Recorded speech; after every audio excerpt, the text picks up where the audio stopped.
ഹരേ ഹരേ കൃഷ്ണ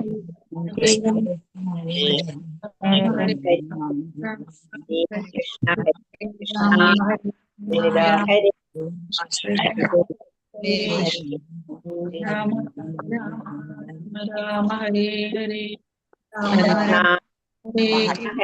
രാമ ഹരേ ഹരേ കൃഷ്ണ ജ്ഞാനാഞ്ജനശലാകയാ ചക്ഷുരുന്മീലിതം യേന തസ്മൈ ശ്രീഗുരവേ നമഃ ശ്രീചൈതന്യമനോഭീഷ്ടം സ്ഥാപിതം യേന ഭൂതലേ സ്വയം രൂപ കഥാ മഹ്യം ദദാന്തി സപദാന്തികം വന്ദേകം ശ്രീഗുരോ ശ്രീയുതകമലം ശ്രീഗുരും വൈഷ്ണവാം ച ശ്രീരൂപം സകൃജാതം സഗണരഘുനാഥാനിതം താം സജീവം സാദ്വൈതം സാവധൂതം പരിജനസഹിതം ശ്രീകൃഷ്ണ ചൈതന്യദേവം ശ്രീരാധാകൃഷ്ണപാദാൻ സഗണലളിത ശ്രീവിശാഖാനിധം ഹേ കൃഷ്ണ കരുണാ സിന്ധോ ദീനബന്ധോ ജഗത്പദേ ഗോപേശ ഗോപികാ കാന്ത രാധാ കാന്ത നമോസ്തുതേ തപ്തകാഞ്ചന ഗൗരാംഗീ രാധേ വൃന്ദാവനീശ്വരി വൃഷഭാനുസുതേ ദേവി പ്രണമാമി ഹരിപ്രിയേ വാഞ്ചാകൽപതരൂഭ്യശ്ച കൃപാ സിന്ധുഭ്യേവ ച പതിതാനാം പാവനേഭ്യോ വൈഷ്ണവേഭ്യോ നമോ നമഃ.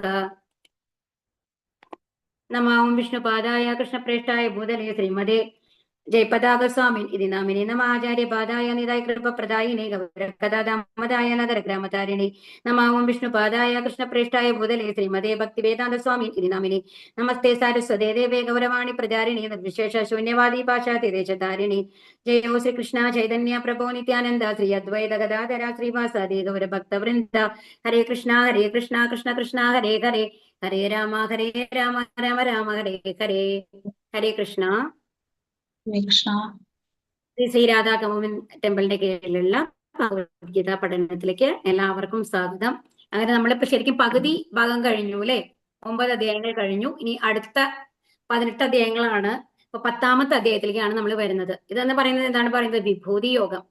അപ്പോ നമ്മളിതിൽ മെയിൻ ആയിട്ട് നമ്മളോട് പറയണത് എന്താണെന്നുണ്ടെങ്കിൽ ഭക്തി യോഗത്തില് നമ്മൾ പറഞ്ഞു ഭഗവാനുമായിട്ട് നമ്മൾ ഭഗവാനുമായിട്ടുള്ള ബന്ധം മറന്നുപോയി എന്ന് പറഞ്ഞു അല്ലെ.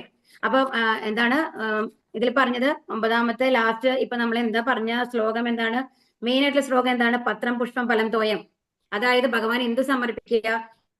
ഒരു ഇലയെങ്കിൽ തുളസി ഇല, അല്ലാന്നുണ്ടെങ്കിൽ കുറച്ച് വെള്ളം, എന്തെങ്കിലും സമർപ്പിക്കുക. ഭഗവാൻ നമ്മൾ ഭാവഗ്രാഹിയാണ്. ഭാവഗ്രാഹി ജനാർദ്ദന എന്നാണ് പറയുക ഭഗവാനെ. അപ്പൊ ഒരിക്കലും ഭഗവാൻ വന്നു കഴിഞ്ഞിട്ട് നിങ്ങൾ എത്ര വലിയ സാധനങ്ങളാണോ കൊണ്ട് തരുന്നത് എന്നുള്ളത് നോക്കുന്നില്ല. എത്ര സ്നേഹത്തോട് കൂടിയിട്ട് സന്തോഷത്തോട് കൂടിയിട്ട് തരണോ എന്നുള്ളതാണ് ഭഗവാൻ. അപ്പൊ എത്ര നമ്മളുടെ എന്റെ കുലിയിലോ അവരൊക്കെ എത്ര സാധനങ്ങളാണ് കൊടുക്കണമെന്ന് ഒരിക്കലും ഭഗവാന്റെ കണക്കിൽ നമ്മൾ എടുക്കേണ്ട ആവശ്യമില്ല. കാരണം നമ്മൾക്ക് എന്താണ് പറ്റുന്നത് അത് അത്രയും സന്തോഷത്തോട് കൂടിയിട്ട് മുടങ്ങാണ്ട് ഭഗവാൻ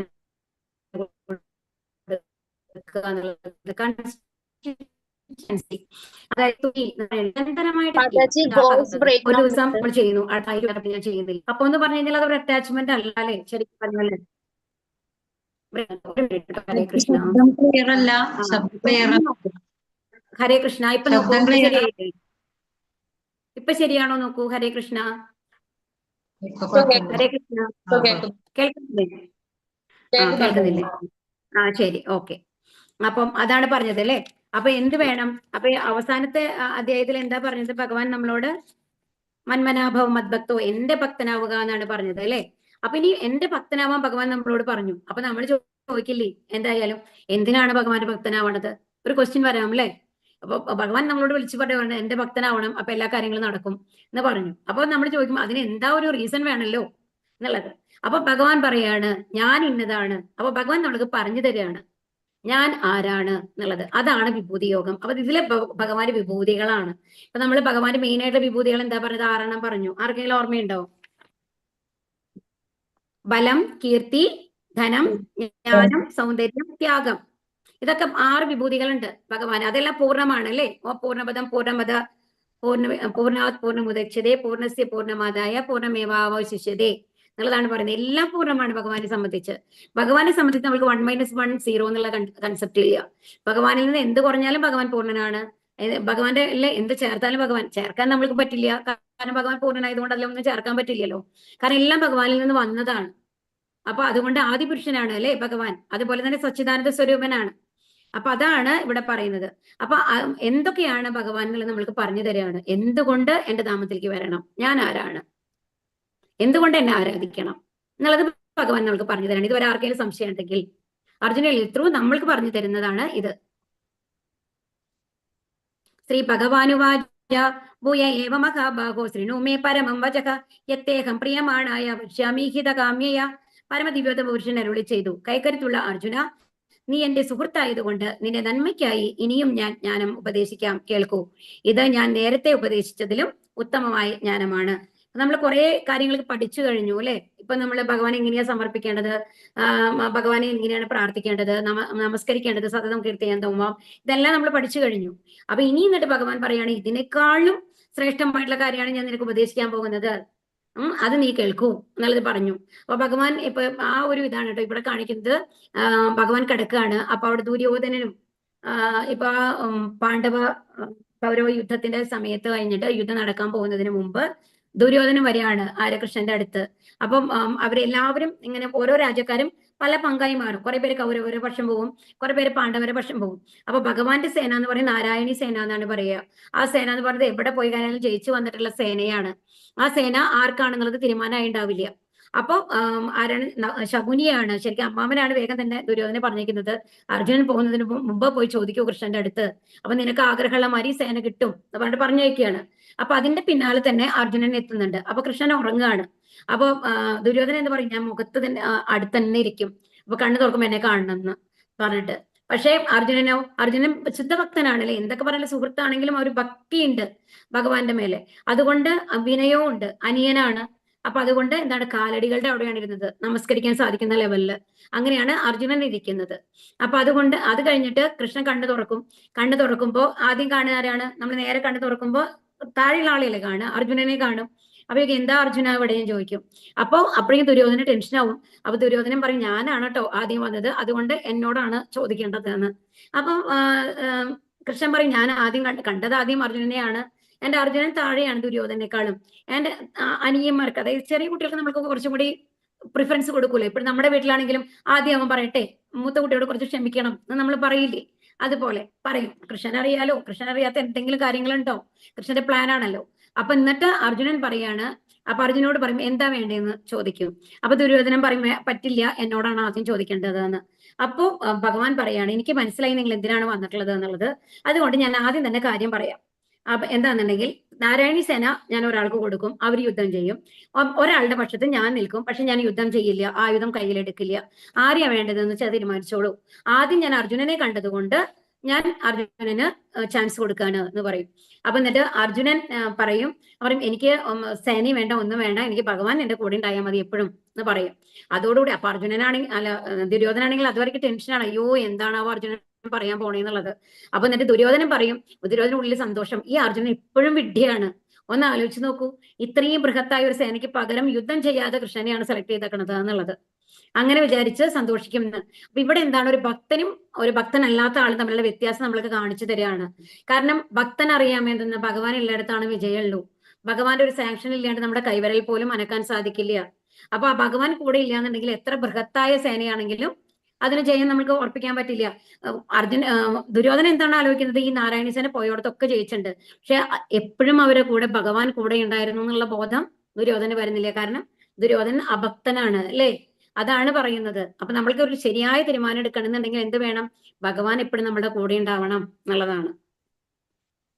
നമേ വിദൂസുരഗണാഹ പ്രഭവം ന മഹർഷയഃ അഹമാതിർഹി ദേവാനാം മഹർഷീണാം ച സർവശഃ. എന്റെ ഉത്പത്തി, വിഭൂതി എന്നിവയെ പറ്റി ദേവന്മാർക്കോ ഋഷികൾക്കോ അറിഞ്ഞുകൂടാ. ഏതു വിധത്തിലും അവരുടെ എല്ലാം ഉദ്ഭവസ്ഥാനം ഞാനാണ്. അപ്പൊ ഇവിടെ എന്താ പറയുന്നത്, എന്റെ ഉത്പത്തി, ഞാൻ എങ്ങനെയാണ് ജനിക്കുന്നത്, അതുപോലെ തന്നെ എന്റെ സവിശേഷ ഗുണങ്ങൾ എന്തൊക്കെയാണെന്ന് ആർക്കും മനസ്സിലാക്കാൻ സാധിക്കില്ല. എന്താ കാരണം, ഇപ്പൊ നമ്മളുടെ അച്ഛനും അമ്മയും അവരെങ്ങനെ ജീവിച്ചിരുന്നു, അവരെ ചെറുപ്പത്തിൽ എങ്ങനെയായിരുന്നു, ഈ കാര്യങ്ങളൊക്കെ നമ്മൾക്ക് അറിയാനായിട്ട് സാധിക്കൂ. അവർ പറഞ്ഞു കേട്ട അറിവ് മാത്രമാണ് നമ്മൾക്കുള്ളൂ. കാരണം എന്താണ്, അവർ ജനിച്ച സമയത്ത് നമ്മൾ ഉണ്ടായിരുന്നില്ല അല്ലെ, ഉറപ്പല്ലേ. അതുപോലെ തന്നെ ഭഗവാനാണ് ആദ്യ പുരുഷൻ, ഭഗവാനിൽ നിന്നാണ് എല്ലാം വന്നിട്ടുള്ളത്. അപ്പൊ ഭഗവാൻ എന്താണ് ചെയ്തിരുന്നത്, ഭഗവാൻ ആരാണ്, ഭഗവാന്റെ ഗുണങ്ങൾ എന്തൊക്കെയാണ് എന്നുള്ളത് അതിനുശേഷം അവർക്ക് പൂർണ്ണമായിട്ടും അറിയാനായിട്ട് സാധിക്കില്ല അല്ലെ. ദേവന്മാരും ഭഗവാനിൽ നിന്ന് വന്നതാണ്. അതാണ് ഇവിടെ പറയുന്നത്, ഭഗവാന്റെ ഉത്പത്തി, വിഭൂതി എന്നിവയെ പറ്റി ദേവന്മാർക്കോ ഋഷികൾക്കോ അറിഞ്ഞുകൂടാ. ഏതു വിധത്തിലും അവരുടെ എല്ലാം ഉദ്ഭവസ്ഥാനം ഞാനാണ്. അപ്പൊ ഇവിടെ അതുമല്ല, ഇപ്പൊ ഭഗവാൻ ജനിച്ചത് ഇപ്പൊ നമ്മൾക്ക് തോന്നും വസുദേവർക്കും ദേവകി മാതാവിനും ജനിച്ചതാണ് ഭഗവാൻ എന്നുള്ളത് നമ്മൾക്ക് അറിയാം, കഥ നമ്മൾ കേട്ടിട്ടുണ്ട് അല്ലെ. എന്നാൽ അത് നോർമൽ ഒരു നമ്മൾ ജനിക്കുന്ന പോലെ അല്ല. ശരിക്കും ഭഗവാൻ എങ്ങനെയാണ് വന്നത്? വസുദേവരെ ഹൃദയത്തിലേക്കാണ് പ്രവേശിക്കുന്നത് ആദ്യം. അത് കഴിഞ്ഞിട്ട് ദേവകി മാതാവിന്റെ ഹൃദയത്തിലേക്കാണ് അവിടുന്ന് ട്രാൻസ്ഫർ ആയിട്ട് വരുന്നത്. ആ ദേവകി മാതാവിന്റെ ഹൃദയത്തിൽ നിന്നാണ് ഗർഭപാത്രത്തിലേക്ക് ഭഗവാൻ വരുന്നത്. അതൊരു ദിവ്യ ജനനമാണ്. നമ്മളെ പോലെ ഒരു പുരുഷനും സ്ത്രീയും ചേർന്നിട്ടുള്ള ഒരു ജനനമല്ല ഭഗവാൻ. ഭഗവാൻ അവതരിക്കുകയാണ് ചെയ്യുന്നത് അല്ലെ. അതുമല്ല, കൃഷ്ണ ഭഗവാനാകുമ്പോ അവതാരിയാണ്, സ്വയം ഭഗവാൻ ഇറങ്ങി വരികയാണ് ചെയ്യുന്നത്. ഒരു ശക്തി അതല്ല, ഏതെങ്കിലും പൂർണ്ണമായും ഭഗവാനായിട്ടാണ് കൃഷ്ണ ഭഗവാനായിട്ട് വന്നിട്ടുള്ളത്. അപ്പൊ ഇതാണ് പറയുന്നത്. അതുകൊണ്ട് ഇതൊന്നും മറ്റുള്ളവർക്ക് മനസ്സിലാക്കാനായിട്ട് സാധിക്കില്ല എന്നാണ് പറയുന്നത്. ഏതാം വിഭൂതി യോഗം ച മമയോപേതി തത്വതഃ സ്വവികൽപ്പേന യോഗേന യുജ്യതേനാത്ര സംശയഃ. എന്റെ വിഭൂതികളും യോഗശക്തിയും എന്തെന്ന് ശരിയായി ബോധ്യപ്പെട്ടവർ കലർപ്പില്ലാത്ത ഭക്തിയുടെ സേവനത്തിൽ മുഴുകുന്നു. ഇതിനെ യാതൊരു സംശയവുമില്ല. അപ്പൊ ആരാണ് ഭഗവാന്റെ കലർപ്പില്ലാത്ത ഭക്തിയുടെ സേവനത്തിൽ മുഴുകുന്നത്? ഭഗവാന്റെ വിഭൂതികളും യോഗശക്തികളും എന്താണെന്ന് ശരിക്കും മനസ്സിലാക്കിയിട്ടുള്ള ആൾക്കാര് തീർച്ചയായിട്ടും എന്താണ് ഭഗവാന്റെ ആ ഇതില് മുഴുകിക്കൊണ്ടിരിക്കും. അപ്പൊ നാരദരെ നോക്കൂ, എപ്പോഴും ഭഗവാന്റെ ആ ഭക്തി പ്രചരിപ്പിച്ചുകൊണ്ട് നടക്കുകയാണ് അല്ലെ. എത്രയോ ആൾക്കാരെയാണ്, മൃഗാരി, രത്നാകരൻ, അതുപോലെ ധ്രുവൻ, അവർക്കൊക്കെ ആരാണ് കൊടുത്തത്, ഉപദേശം കൊടുത്തത്? ഭഗവാനാണ്, നാരദരാണ്. നാരദ ശുദ്ധഭക്തനാണ് ഭഗവാന്റെ. അപ്പൊ ആ ഭഗവാനെ കുറിച്ച് അറിയുന്ന ആൾക്കാർ വേറെ ഒന്നിനെ കുറിച്ച് ചിന്തിക്കില്ല, ഭഗവാനെ കുറിച്ച് മാത്രമാണ് ചിന്തിക്കുള്ളൂ, അദ്ദേഹത്തിന്റെ ഭക്തി സേവനങ്ങളിലാണ് മുഴുകുള്ളൂ എന്നുള്ളതാണ് ഇവിടെ പറയുന്നത് കേട്ടോ. അഹം സർവസ്യ പ്രഭവോ മത്ത സർവം പ്രവർത്തതേ ഇതി മത്വാ ഭജന്തേ മാം ബുധാഭാവ സമന്വിതാഹ. ഭൗതിക ആധ്യാത്മിക ലോകങ്ങളുടെ ഉറവിടം ഞാനാണ്, എല്ലാം എന്നിൽ നിന്നാണ് ഉണ്ടായത്. ഇത് പൂർണ്ണമായി അറിയുന്ന ബുദ്ധിമാന്മാർ എന്റെ സേവനത്തിൽ ഏർപ്പെടുകയും എന്നെ ഉള്ളഴിഞ്ഞ് ആരാധിക്കുകയും ചെയ്യും. അപ്പൊ ഇവിടെ എന്താ പറയുന്നത്? ഭൗതിക ആധ്യാത്മിക ലോകങ്ങളുടെ, അതുപോലെ തന്നെ ഈ ആധ്യാത്മിക ലോകം എന്ന് പറയുന്നത് എന്താണ്? അവിടെ പറഞ്ഞു എല്ലാവരും ഭഗവാന്റെ രൂപത്തിലുള്ളതാണ് എന്ന് പറഞ്ഞു അല്ലെ നമ്മളുടെ അടുത്ത്. അപ്പോ ഇതില് ഇപ്പൊ ഇനി നമ്മൾ ശ്രദ്ധിക്കാൻ പോണത് എന്താണെന്നുണ്ടെങ്കിൽ ഈ 4 ശ്ലോകങ്ങള് 10, 8, 10, 9, 10, 10, 10, 11 എന്നുള്ള ഈ 4 ശ്ലോകങ്ങളാണ് ഭഗവത്ഗീതയുടെ തന്നെ ഇമ്പോർട്ടന്റ് ആയിട്ടുള്ള ശ്ലോകങ്ങളായിട്ട് നമ്മൾ പറയും. കാരണം ഇതിന് ചതുർശ്ലോകി ഭഗവത്ഗീത എന്നാണ് പറയുക. നോട്ട് ചെയ്തോളൂ കേട്ടോ. പേനും പേപ്പറൊക്കെ എടുത്ത് വെച്ചിട്ടുള്ള ആൾക്കാര് ദയവേത് നോട്ട് ചെയ്തോളൂ. ഇത് ഇമ്പോർട്ടന്റ് ആയിട്ടുള്ള ഭാഗമാണ്. അപ്പം ഇതിന് ചതുർശ്ലോകി ഭഗവത്ഗീത. കാരണം ഈ 4 ശ്ലോകങ്ങളാണ് ഭഗവത്ഗീതയുടെ പൂർണ്ണമായിട്ടുള്ള സാരം അടങ്ങിയിട്ടുള്ളത് എന്നാണ് പറയുന്നത്. അപ്പൊ ഇതിൽ ഭഗവാൻ ആദ്യത്തെ ശ്ലോകത്തില് 10:8 എന്താ പറയുന്നത്? ഭഗവാൻ ആരാണ്, ഞാൻ ആരാണ് എന്ന് പറയുകയാണ്. അഹം സർവസ്യ പ്രഭവോ മത്ത സർവം പ്രവർത്തതേ ഇതി മത്വാ ഭജന്തേ മാം ബുധാഭാവ സമന്വിതാഹ. അപ്പൊ എന്താ ഇവിടെ ഭഗവാൻ പറയുന്നത്? ഈ ഭൗതിക ലോകങ്ങളും ആത്മീയ ലോകങ്ങളും സൃഷ്ടിച്ചതാരാണ്? ഞാനാണ്. എന്നിൽ നിന്നാണ് ഈ ഭൗതിക ലോകങ്ങളും ആധ്യാത്മിക ലോകങ്ങളും ഉണ്ടായിട്ടുള്ളത്. ഇനി എല്ലാം എന്നിൽ നിന്നാണ് ഉണ്ടായിട്ടുള്ളത്. അപ്പൊ നിങ്ങൾ അറിയുന്നതും അറിയാത്തതും എന്തൊക്കെ ഉണ്ടോ അതെല്ലാം ആരിൽ നിന്ന് ഉണ്ടായിട്ടാണ്? ഭഗവാനിൽ നിന്നുണ്ടായിട്ടുള്ളതാണ്. ഇത് പൂർണ്ണമായി അറിയുന്ന ബുദ്ധിമാന്മാർ എന്റെ സേവനത്തിൽ ഏർപ്പെടുകയും എന്നെ ഉള്ളഴിഞ്ഞ് ആരാധിക്കുകയും ചെയ്യും. അപ്പൊ നമ്മളുടെ യഥാർത്ഥത്തിലുള്ള സ്ഥാനം എന്താണ്? എന്താണ് നമ്മുടെ യഥാർത്ഥത്തിലുള്ള സ്ഥാനം? നമ്മളെ ഭഗവാന്റെ അംശങ്ങളാണ്, ഭഗവാൻ ഉണ്ടാക്കിയതാണ് അല്ലെ, ഭഗവാന്റെ സൃഷ്ടികളാണ്. അപ്പൊ നമ്മളുടെ ഡ്യൂട്ടി എന്താണ്?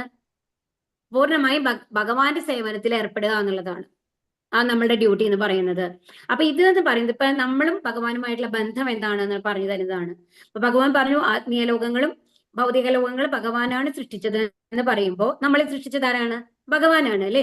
അപ്പൊ നമ്മൾ ഭഗവാന്റെ സൃഷ്ടികളാണ് എന്നുള്ള അറിവ്, ഇതാണ് നമ്മുടെ സമ്മതം. ഇപ്പൊ നമ്മൾ ചോദിക്കും, നമ്മൾ റിലേഷൻ ചോദിക്കില്ല, നമ്മൾ ഒരു സ്ഥലത്തേക്ക് പോവാണ്, നമ്മുടെ കൂടെ ഏതെങ്കിലും 1, 2 പേരുണ്ടെന്നുണ്ടെങ്കിൽ നിങ്ങൾ തമ്മിലുള്ള ബന്ധം എന്താണ്?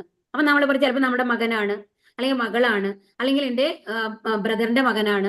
ആ ഒരു ബന്ധം നമ്മൾ പറയും മരുമകനാണ്, അല്ലെങ്കിൽ മരുമകളാണ്, മകനാണ്, മകളാണ്, അമ്മയാണ്, അച്ഛനാണ്. ഇത്ര ഒരുപാട് ബന്ധങ്ങളുണ്ട് അല്ലെ നമ്മൾക്ക്. അല്ലെങ്കിൽ ചെറിയച്ഛനാണ്, വലിയച്ഛനാണ്, അങ്ങനെയൊക്കെ നമ്മൾ പറയും.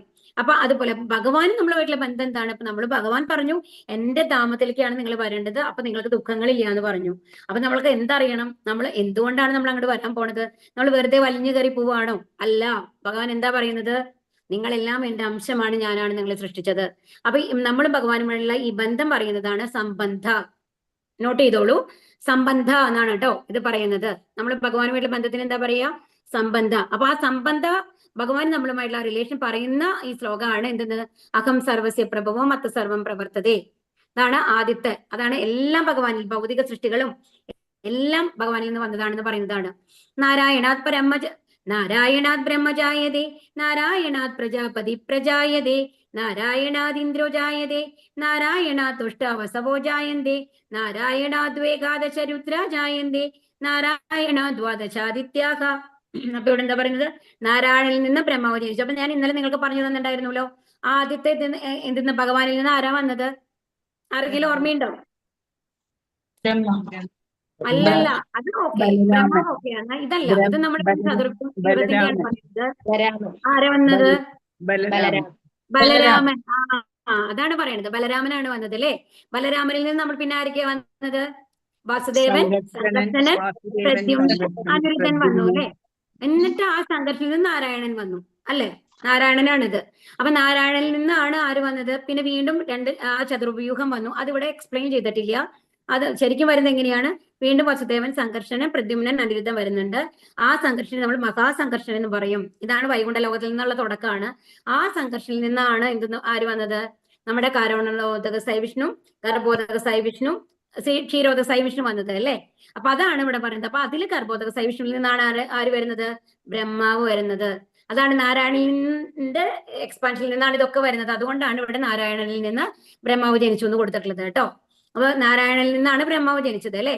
പിന്നെ എന്താണ്? നാരായണനിൽ നിന്ന് പ്രജാപതികളും ജനിച്ചു. നാരായണനിൽ നിന്ന് ഇന്ദ്രൻ ജനിച്ചു, വസുക്കള്, രുദ്രന്മാര്, പിന്നെ എന്താണ്? 12 ആദിത്യന്മാര്. ഈ നാരായണൻ കൃഷ്ണന്റെ ഒരു രൂപവിസ്തരണമാണ്. അപ്പൊ ഈ നാരായണൻ എന്ന് പറയുന്നത് ആരാണ്? ഭഗവാന്റെ രൂപവിസ്തരണമാണ്. അതിൽ നിന്നാണ് എല്ലാം ജനിച്ചിട്ടുള്ളത്. അപ്പൊ എല്ലാം എന്താണ്? അപ്പൊ അതാണ് അഹം സർവസ്യ പ്രഭോ, എല്ലാം എന്നിൽ നിന്നാണ് വന്നിട്ടുള്ളത് എന്നാണ് പറയുകയാണ്. ഇനി അടുത്ത ശ്ലോകം ആണ്. ഇനി ഭഗവാനും നമ്മളും തമ്മിലുള്ള ബന്ധം എങ്ങനെയാണ് സ്ഥാപിക്കുന്നത്? നമ്മൾക്ക് മനസ്സിലായി നമ്മൾ ഭഗവാന്റെ അംശമാണെന്ന്. ഇനി ആ ഭഗവാന്റെ അടുത്ത് ചെന്നിട്ട് നമ്മൾ ഭഗവാനോട് പറയണം അല്ലേ. നമ്മൾ പിണങ്ങി പോകുന്ന ആൾക്കാരാണ്, അതായത് നമ്മൾ വലിയ ആൾക്കാരാണെന്ന് പറഞ്ഞിട്ട് പോകുന്നതാണ്. അപ്പൊ ഇനി നമ്മൾക്ക് മനസ്സിലായി, നമ്മൾ മറന്നു കിടന്ന ബന്ധമൊക്കെ മനസ്സിലായി. ഇനി അവിടെ പോയിട്ട് ഒരു ഇൻട്രൊഡക്ഷൻ വേണം, എങ്ങനെ ഭഗവാനിലേക്ക് എത്താം എന്നുള്ളത് വേണമല്ലോ. അവിടെ നമ്മൾ വലിയ വലിയ ആൾക്കാരാണ്, അപ്പൊ അവരുമായിട്ട് നമ്മൾക്ക് ഒരു ബന്ധമാണെന്ന് ആരോ പറയുമ്പോൾ അവരെങ്ങനെ അപ്രോച്ച് ചെയ്യാം എന്നുള്ളത് നമ്മൾ ആലോചിക്കുമല്ലോ. മച്ചിത്ത മദ്ഗത പ്രാണ ബോധയന്ത പരസ്പരം കഥയന്തശ്ച മാം നിത്യം തുഷ്യന്തിച്ച രമന്തിച്ച. എന്താ ചെയ്യുക? എന്റെ ശുദ്ധഭക്തന്മാരുടെ ചിന്ത എന്നിൽ കുടികൊള്ളുന്നു. അവരുടെ ജീവിതം തികച്ചും എന്റെ സേവനത്തിന് സമർപ്പിതമായിരിക്കും. എന്നെക്കുറിച്ചുള്ള സംഭാഷണങ്ങളിൽ ഏർപ്പെട്ട് പരസ്പരം ബോധദീപ്തരാവുക വഴി അവർ സംതൃപ്തിയും ആനന്ദവും അനുഭവിക്കുന്നു. അപ്പൊ ഇതിലെന്താ പറയുന്നത്? അപ്പൊ എന്താണ്? ശുദ്ധഭക്തന്മാരുടെ ചിന്ത ഇപ്പോഴും ഭഗവാന്റെ ഉള്ളിൽ ഉണ്ടാവും. ഭഗവാൻ പറഞ്ഞല്ലോ, ഞാൻ എന്റെ ശുദ്ധഭക്തന്മാരുടെ ഹൃദയത്തിലാണുള്ളത്, അവരുടെ ഉള്ളിൽ എപ്പോഴും ഞാൻ ഉണ്ടാവും എന്നുള്ളതാണ്. പരസ്പരം, അതായത് ഭക്തന്മാരുടെ ഹൃദയത്തിൽ ഭഗവാനും ഭഗവാന്റെ ഹൃദയത്തിൽ ഭക്തന്മാരുമാണ് ഉള്ളത്. അപ്പൊ അവരുടെ ജീവിതം എങ്ങനെയാണ് ഉണ്ടാവേണ്ടത്? എല്ലാം ഭഗവാന്റെ സേവനത്തിന് മാത്രമായിട്ട് സമർപ്പിതമായിരിക്കും. അപ്പൊ ഇവിടെ കാണിക്കുന്ന ഓരോരുത്തരും, പ്രഭുപാദ, അവരുടെ ശിഷ്യന്മാര് എല്ലാവരും പൂർണ്ണമായും ഭഗവാന് വേണ്ടി മാത്രം ജീവിതം അർപ്പിച്ചു കഴിഞ്ഞ ആൾക്കാരാണ് കേട്ടോ. അപ്പൊ അങ്ങനെ, അപ്പൊ പരസ്പരം ബോധദീപ്തരാവുക വഴി അവർ സംതൃപ്തിയും ആനന്ദവും അനുഭവിക്കുന്നു. അപ്പൊ അവർക്ക് എന്താണ് അവർക്ക് സംതൃപ്തി ഉള്ളത്? അവർ ഭഗവാനെ കുറിച്ച് പരസ്പരം സംസാരിക്കും. ഇപ്പൊ നമ്മൾ എന്താ ചെയ്യുന്നത്? ഭഗവാനെ കുറിച്ച് സംസാരിക്കുകയാണ്, ഭഗവാനെ കുറിച്ച് കേൾക്കുകയാണ് അല്ലെ. ഇതാണ് പറയുന്നത്. ഒരു ഭക്തന്മാർ ഒരുമിച്ച് ചേരുമ്പോൾ എന്താ ചെയ്യുക? ഭഗവാനെ കുറിച്ച് സംസാരിക്കും, ഭഗവാനെ കുറിച്ച് അറിയാൻ ശ്രമിക്കും. അതാണ്. എന്നിട്ട് സന്തോഷം ഉണ്ടാവും അവർക്ക്. അത് കേൾക്കുമ്പോൾ വളരെയധികം സന്തോഷം ഉണ്ടാവുന്നു അല്ലെ. അപ്പൊ ഇതാണ്. അപ്പൊ എന്താണ്? ഭക്തിയുത സേവനങ്ങൾ ചെയ്യണം. ഭഗവാനെ കുറിച്ച് എപ്പോഴും നമ്മൾ എന്ത് ചെയ്യണം?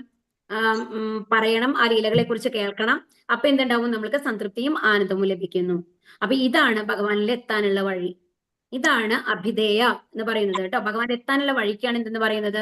അഭിധേയ എന്ന് പറയുന്നത് എന്താണ്? ഭക്തി സേവനങ്ങളിൽ കൂടി ഭഗവാനെ കുറിച്ചുള്ള ലീലകൾ പരസ്പരം ചർച്ച ചെയ്തുകൊണ്ട് ഭക്തന്മാരുമായിട്ട് അതിൽ സന്തോഷവും ആനന്ദവും കണ്ടെത്തിക്കൊണ്ടാണ് എപ്പോഴും ശുദ്ധഭക്തന്മാരുണ്ടാവുക എന്നുള്ളതാണ് ഇവിടെ പറയുന്നത് കേട്ടോ. ആധ്യാത്മിക ഭക്തിയുടെ സേവനത്തെ ജീവാത്മാവിന്റെ ഹൃദയത്തിൽ ചെയ്യുന്ന ഒരു ബീജാഭാവത്തോടാണ് ചൈതന്യ മഹാപ്രഭു ഉപമിക്കുന്നത്. ഈ വിശ്വത്തിലെ ഗ്രഹയൂഥങ്ങളിലൂടെ സഞ്ചരിച്ചു കൊണ്ടിരിക്കുന്ന ജീവസത്തകൾക്ക് എണ്ണമില്ല. അവരിൽ നന്നേ കുറച്ചു പേർക്ക് ഒരു ശുദ്ധ ഭക്തനെ കണ്ടുമുട്ടാനും അങ്ങനെ ഭക്തി സേവനത്തെ കുറിച്ച് അറിയാനും ഭാഗ്യമുണ്ടാവുകയുള്ളൂ. അപ്പൊ നമ്മളൊക്കെ എത്ര ഭാഗ്യം ചെയ്തവരാണെന്ന് ആലോചിച്ച് നോക്കൂ. അത്രയും കോടിക്കണക്കിന് ആൾക്കാരിൽ വളരെ കുറച്ച് പേര് മാത്രമാണ് ഭഗവാനെ കുറിച്ച് അറിയാൻ ശ്രമിക്കുന്നത്. അതിൽ നമ്മളും എത്തിപ്പെട്ടിട്ടുണ്ട്. അതൊരു ഭഗവാന്റെ വലിയ അനുഗ്രഹമല്ലേ? ഒന്ന് ആലോചിച്ച് നോക്കൂ.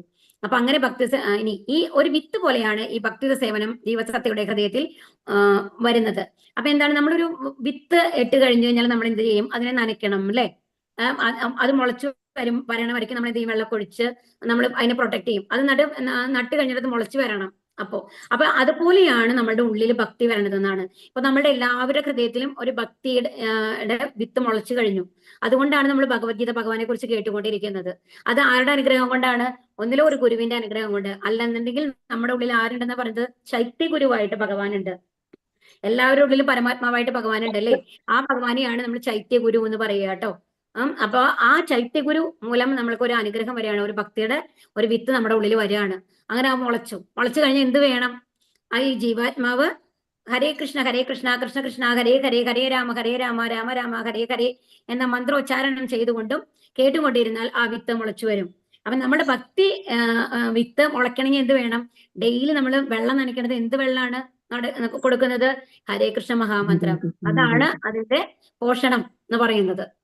എന്നിട്ടോ ആ വിത്ത് പതിവായി ഒരു വിത്ത് പതിവായി നനച്ചുകൊണ്ടിരുന്നാൽ എന്നതുപോലെ ഭക്തി സേവനത്തിന്റെ ആധ്യാത്മികമായ ചെടിയും ക്രമേണ വളർന്ന് ഭൗതിക ലോകത്തിന്റെ തോട് തുളച്ച് പരമവ്യോമത്തിലെ പരമജ്യോതിസോളം എത്തും.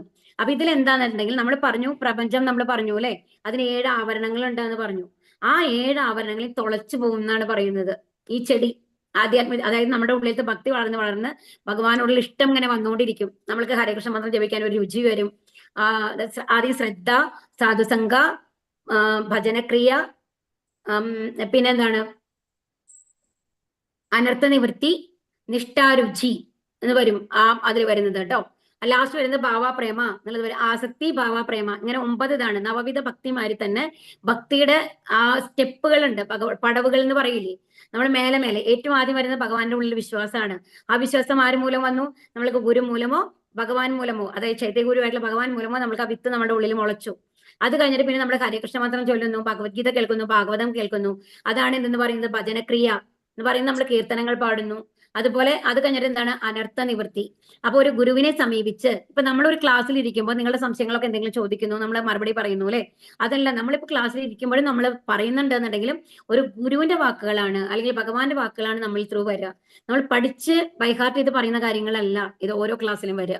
അത് ഗുരുവിന്റെ അനുഗ്രഹം ഉണ്ടാവണം നമ്മൾക്കത് പറയണമെന്നുണ്ടെങ്കിൽ. അപ്പൊ അങ്ങനെ പറയുന്ന വാക്കുകൾ ഉണ്ടല്ലോ, അങ്ങനെ ആ അനുഗ്രഹം കൊണ്ട് നമ്മൾക്ക് എന്തുണ്ടാവും? നമ്മുടെ സംശയങ്ങളൊക്കെ നീങ്ങിയിട്ട് നമ്മൾ എങ്ങനെ ഭക്തിയുത സേവനം ചെയ്യണം എന്നുള്ളത് നമ്മൾ പഠിക്കും. എങ്ങനെ ഹരേകൃഷ്ണ മന്ത്രം ജപിക്കണം. അങ്ങനെ പതുക്കെ എന്തുണ്ടാവുന്നു? അനർത്ഥ നിവൃത്തി കഴിഞ്ഞു കഴിഞ്ഞാൽ എന്താ പറയുന്നത്? എന്താ പറഞ്ഞേ? ഓർമ്മയുണ്ടോ?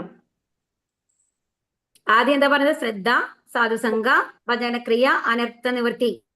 അത് ഞാൻ അത് കഴിഞ്ഞിട്ട് നമ്മളിപ്പോ ഒരു തവണ നിങ്ങൾ ഹരേകൃഷ്ണ മന്ത്രം ജപിക്കുന്നുണ്ടാവും. അപ്പൊ അത് ഒരു ദിവസം, അത് കഴിയുമ്പോൾ പിന്നെ നിങ്ങൾക്ക് ഒരാഴ്ച കഴിയുമ്പോൾ ഒരു റൗണ്ടും കൂടി നമുക്ക് ജപിക്കണം എന്നുള്ള ഒരു ആഗ്രഹം വരും. അത് കഴിഞ്ഞ് പതുക്കെ ഒരു 3ലേക്ക് പോകും, 4ലേക്ക് പോകും, അതിന് 16 റൗണ്ട് വരയ്ക്ക് നമ്മൾക്ക് എത്താം. അങ്ങനെ എത്തും. അതെങ്ങനെയാണ്? നമ്മൾ അറിയാതെ തന്നെ നമ്മൾക്ക് അതിനോടൊരു ഇൻട്രസ്റ്റ് വരണം. ഒരു തവണയും കൂടി ജപിക്കണം, ഭഗവാനെ കുറിച്ച് കുറച്ചും കൂടി ജപിക്കണം എന്നുള്ള ആഗ്രഹം നമ്മുടെ ഉള്ളിൽ വളർന്ന് വരാൻ തുടങ്ങും. അതാണ് നിഷ്ഠ എന്ന് പറയുന്നത്. റെഗുലറായിട്ട് നമ്മൾ ചെയ്യാൻ തുടങ്ങും. പിന്നെ രുചി വരാൻ തുടങ്ങും. നമുക്ക് ഇഷ്ടം തോന്നും. അയ്യോ അതില്ലാണ്ട് പറ്റില്ല, ഭഗവാനെ കുറിച്ച് എന്തായാലും കുറച്ചു നേരം ഞാൻ ജപിക്കണം എന്നുള്ള ഒരു അവസ്ഥയിൽ നമ്മൾ എത്തും. അത് കഴിഞ്ഞിട്ട് എന്താ പറയാ? ആസക്തി. ആസക്തി എന്ന് പറഞ്ഞാൽ അതില്ലാണ്ട് നമുക്ക് ഇരിക്കാൻ പറ്റില്ല. ഭഗവാനെ കുറിച്ച് നമുക്ക് എന്നും എന്തെങ്കിലും കേൾക്കണം, വായിക്കണം, ഭഗവത്ഗീത വായിക്കണം, ഒരു കുറച്ചു നേരം നമ്മൾ ഭഗവാന് വേണ്ടിയിട്ട് സമർപ്പിക്കണം എന്നുള്ള അത്രയും ഒരു ആഗ്രഹം നമ്മുടെ ഉള്ളിൽ വരും. അതാണ് ആസക്തി എന്ന് പറയുന്നത്. അത് കഴിഞ്ഞിട്ട് പിന്നെ നമ്മൾ എന്ത് വരുന്നു? ഭാവാ എത്തുമ്പോഴാണ് അതിനുള്ളിൽ നമ്മുടെ ഉള്ളിലത്തെ ആ ഭൗതിക കാര്യങ്ങൾ കുറേശ്ശെ കുറയാൻ തുടങ്ങും. ഭഗവാന്റെ കാര്യങ്ങൾ കേൾക്കാനുള്ള ഇൻട്രസ്റ്റ് കൂടി വരും. അത് കഴിഞ്ഞിട്ട് എന്താ ഉണ്ടാവുന്നത്? ഭഗവാനെ നമ്മൾ നേരിട്ട് കാണും. എല്ലാം ഭഗവാൻ നമ്മളോട് പറയുന്ന മാതിരി നമുക്ക് തോന്നും. ഓരോ കാര്യങ്ങളും ഭഗവാന്റെ പ്രസൻസ് നമുക്ക് അനുഭവപ്പെടാനായിട്ട് തുടങ്ങും. അതാണ് ഭാവ സ്റ്റേജ് എന്ന് പറയുന്നത്. അവസാനം വരുന്നതാണ് പ്രേമ. എന്ന് വന്നു കഴിഞ്ഞാൽ ഭഗവാൻ നമ്മൾ ഇഷ്ടപ്പെട്ടു കഴിഞ്ഞു. അതാണ് ശുദ്ധഭക്തന്റെ അവസ്ഥ.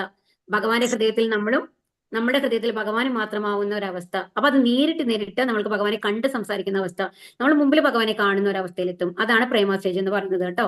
അപ്പൊ അതാണ് ആ ഒരു അവസ്ഥയിലെത്തുന്നതാണ് ഇവിടെ പറയുന്നത്. അപ്പൊ എന്താ ചെയ്യാ? ഈ ഭൗതിക ലോകത്തിന്റെ ഭൗതിക ആഗ്രഹങ്ങളൊക്കെ മാറിയിട്ട് എന്തുണ്ടാവും? ആ തോട് പൊളിച്ചു കഴിഞ്ഞാൽ എവിടേക്കാണ് നമ്മൾ എത്തുന്നത്?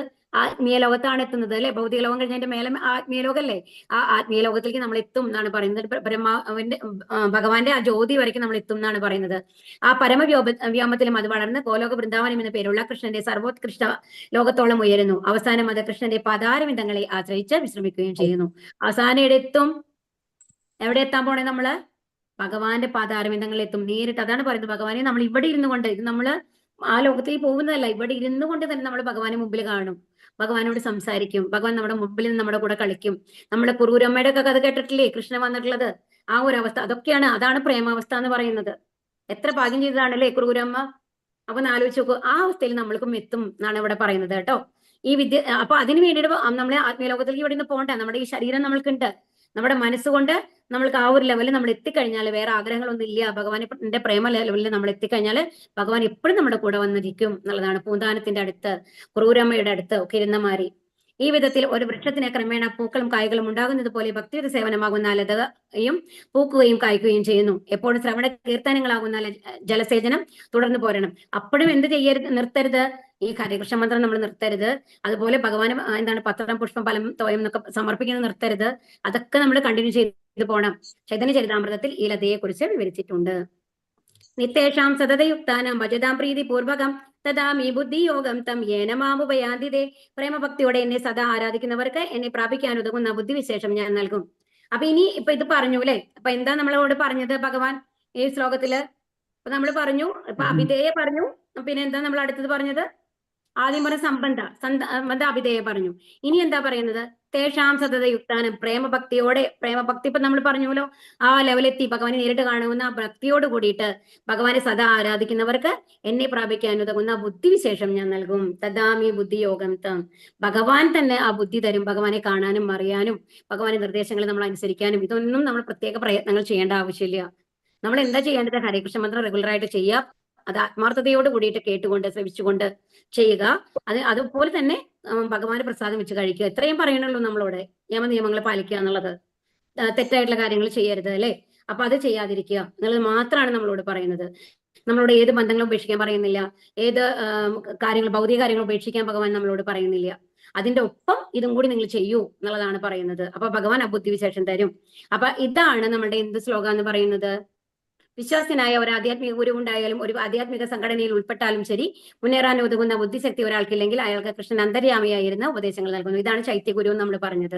അങ്ങനെ ആ ഭക്തനും അവസാനം പ്രയാസം കൂടാതെ ഭഗവാനിൽ എത്തിച്ചേരാൻ ഇടവരുന്നു.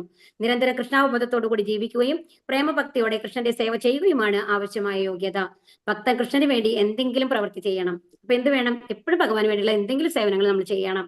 അത് നമ്മളിപ്പോ സേവനം എന്ന് പറഞ്ഞു കഴിഞ്ഞാൽ ക്ലീൻ ചെയ്യണം എന്നുള്ളത് മാത്രമല്ല. നമ്മൾ ഭഗവത്ഗീത വായിക്കുന്നത്, ഭഗവാന്റെ ശ്ലോകങ്ങൾ പഠിക്കുന്നത് പോലും ഒരു സേവനമാണെന്ന് മനസ്സിലാക്കുക. അത് പ്രേമപൂർവ്വമാവുകയും വേണം.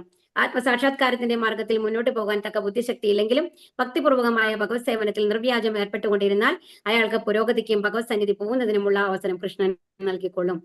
അപ്പൊ ഇത് നമ്മൾ ആത്മാർത്ഥമായിട്ട് നമ്മൾ ഈ കാര്യങ്ങൾ മാത്രം ചെയ്തിട്ട് പോയി കഴിഞ്ഞാൽ ബാക്കിയെല്ലാം ഭഗവാൻ നോക്കിക്കോളും. ഭഗവാന്റെ അടുത്തേക്ക് എങ്ങനെ എത്തണം എന്നുള്ള വഴിയും ഭഗവാൻ തന്നെ നമ്മൾക്ക് കാണിച്ചു തരും എന്നുള്ളതാണ്.